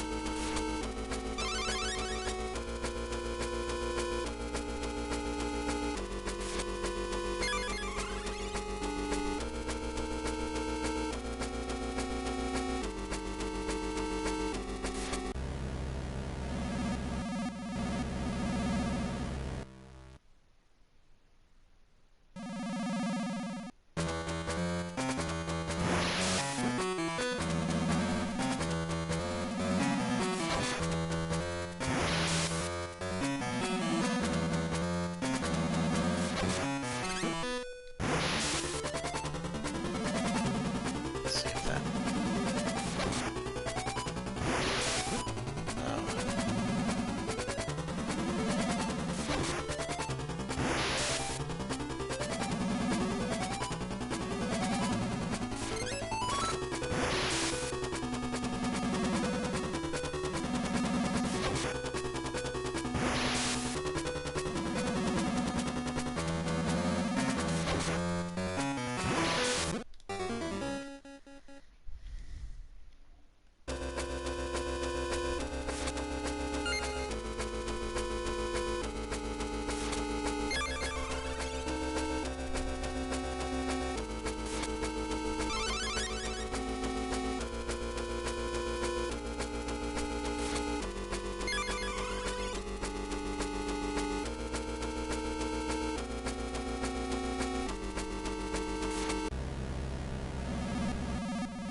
Oh, that's much easier. Go for it. Okay.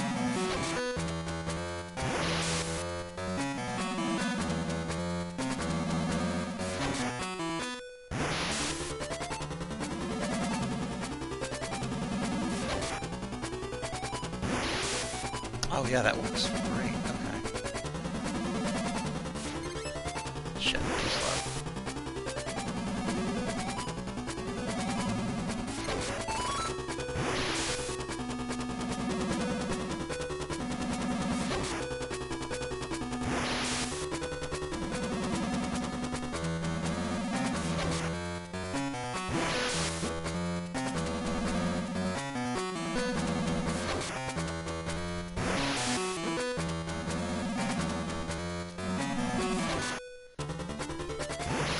Loop.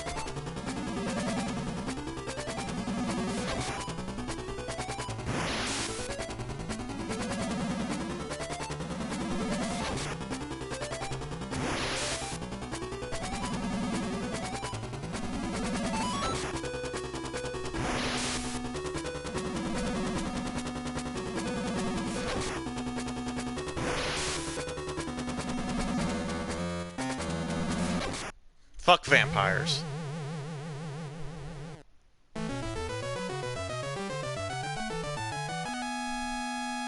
No second form. Maybe? Giving me points. Is there no second form? I don't trust this game. Hey, there's my trophy. I guess there's no second form.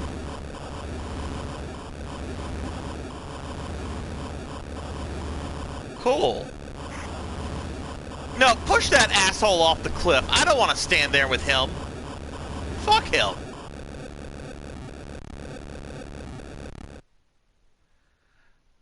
Yeah, fuck that guy.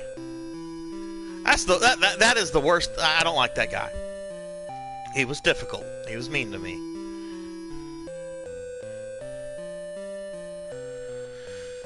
Oh.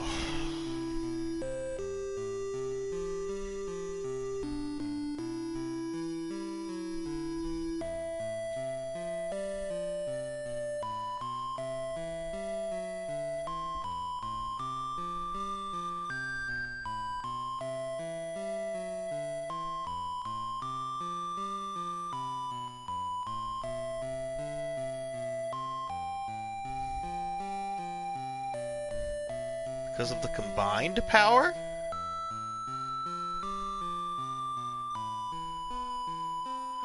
No, don't say it. No! No, it was all me. It was not Soel Belmont. That dude was an ass. He didn't do shit. Don't give him credit.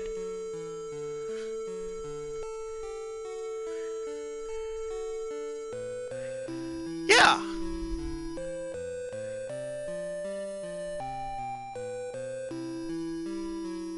Soel has gotten AIDS. Tell me he has gotten AIDS.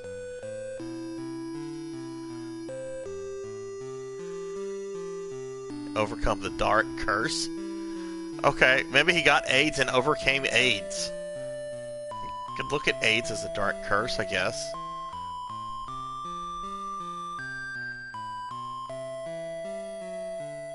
He will continue to fight Dracula. Dracula's dead! Like, chronologically, the next Belmont to fight Dracula is Simon. Swell doesn't fight Dracula. Soon after, the Belmont.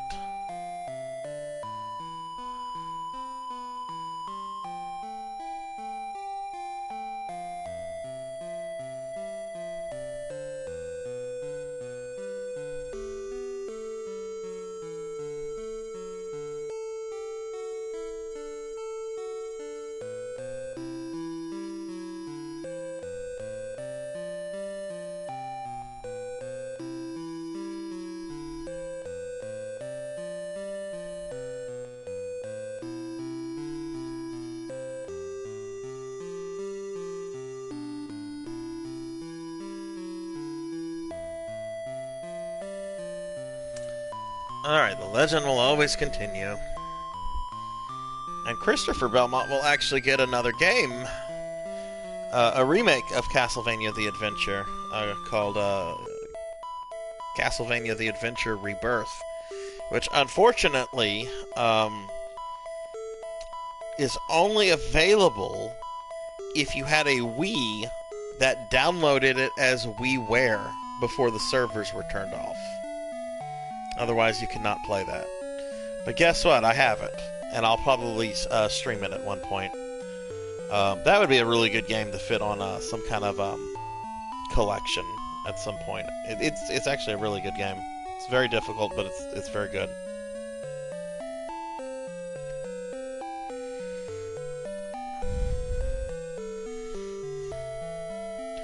Yeah, and it shows why I'm not a fan of digital only, right? Because with a digital only game, you technically don't legally own the game. You own a license. You don't own the actual thing. With a disc, you own that actual thing, and you can do whatever you want with it. Play it whenever you want. But if you do have the license, which they can take away whenever, but I've never heard of like licenses being pulled and games people had on their machines being deleted. I've never heard of that happening, but legally it could. Or they could at least make it to where you couldn't re-download it if you lost the download. But yeah, I do have that, and I do plan to stream that at some point. Since I am going to try to play through as many of the Castlevanias as possible. I just don't know when I'll get to it, because I'll be moving on to Rondo of Blood and Symphony of the Night next. And if they do happen to do a Game Boy Advance collection on PS4, I'll probably do that, just because it's easier for me to stream directly from my PS4 than to run something with a capture card. Though I do have that, and I will be doing that for some of the other games. Presented by Konami. Does the game restart? Or are we stuck on this screen? I'm pressing buttons, nothing is happening. Okay, so I'm gonna go back to the menu.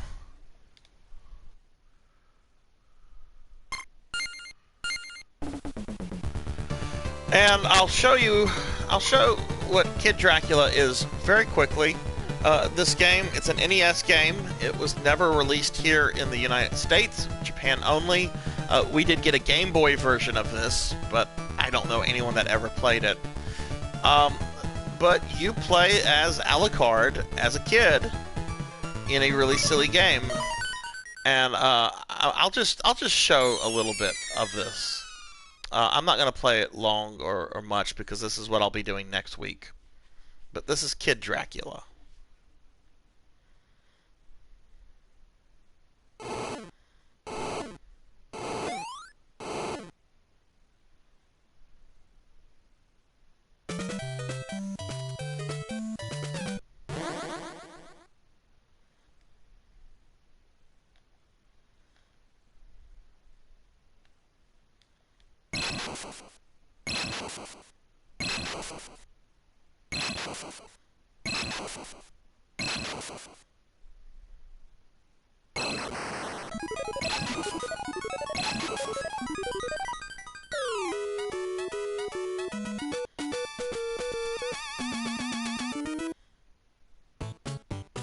This is a very silly game. Like Mega Man, he can charge his fireballs. The first boss is a Ku Klux Klan member. In the Japanese version, he has a swastika on his forehead. They took that out on the American version, which was only released 2 years ago. But to be fair, if that had been released back in the days of the NES, Nintendo definitely would have censored that. I mean, Nintendo was so censor happy back then.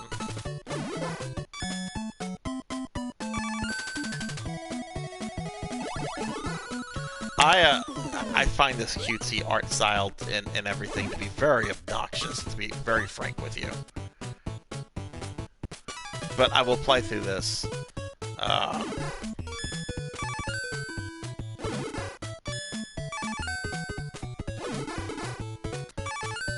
Next week, not tonight.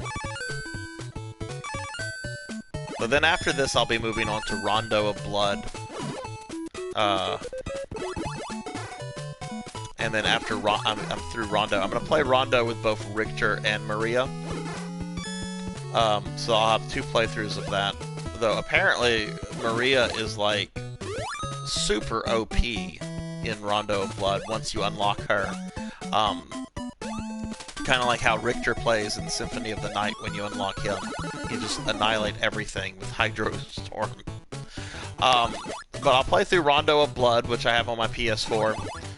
It's a translated, localized version, because we never got Rondo of Blood, because it was a Turbo Duo game.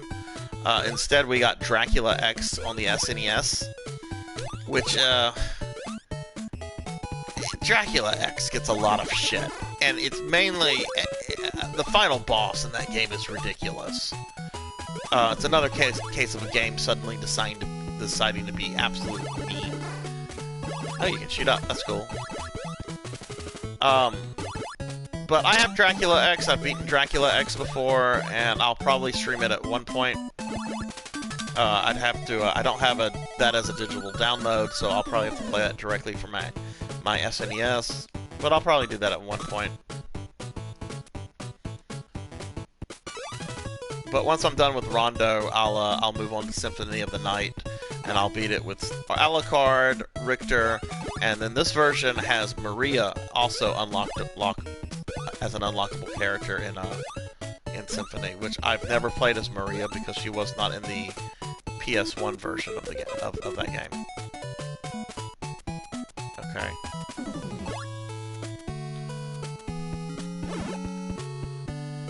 Excuse me. Oh no, I died. Oh wait, okay. I wanna try to get to the boss, just to show you the Ku Klux Klan member you have to fight. But which you could maybe argue is a ghost, right? Like just some guy wearing like a sheep, like a Halloween ghost. But when I checked out the Japanese version, and I saw that he had a swastika on his forehead, it's like, yeah, this is a Klan member.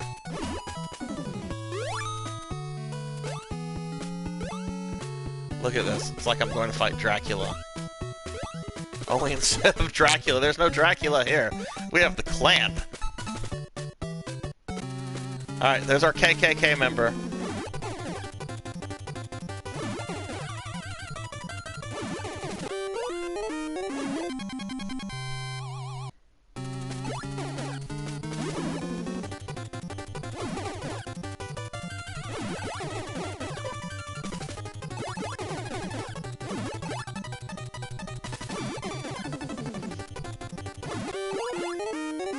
That's right. Go away. Go cry somewhere else. And yeah, he learns like every time he beats like a level, he gets like upgrades to his weapon. So it's almost like in a lot of ways they borrowed from Mega Man for this, but then you have to play some like mini games. So yeah, anyway, this is what I'm gonna do next week. So my streaming schedule is going to be messed up for the rest of this week and next week since I'm going on vacation. So first of all, there will not be a stream on Thursday because that's when I leave to go on vacation. So no Resident Evil stream. I come back on Monday, a week from today, but I seriously doubt I'm going to be like able to stream Monday night. Like, it's dubious. We're planning to leave at 11 o'clock, and it takes 6.5 hours without any stops or any traffic issues to get back here. And I highly doubt, like, Monday night I will be back in time to stream. So my Castlevania stream, first of all, no stream for the rest of the week since I'm going on vacation. My Castlevania stream for next week will be Tuesday at 5 p.m. and I'll play Kid Dracula. If I beat this within the 4 hours, I'll start Rondo of Blood, okay? But I'll be starting with Kid Dracula. And then, because I will also be unavailable next Thursday, since I'm picking a friend up from the airport, who's in the chat right now, my Resident Evil stream will be on Friday instead of Thursday. And I'm going to start by playing Resident Evil 1 Director's Cut, the original one, with Jill Valentine. Okay, so that'll be next Friday at 5.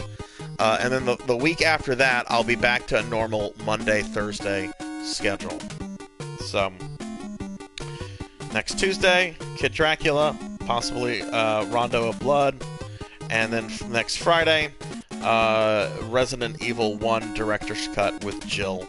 And you've got to be there for that, because I went back and watched that opening cutscene with the D-level actors they have playing the people with the terrible, terrible acting, and it's hilarious. Barry Burton is just the loudest guy. He's the guy that walks in to a room and uses his outside voice to say hello, and then continues to use his outside voice when he's inside. Anyway, okay guys, so that's the stream. Thanks for watching, and have a good night, everybody.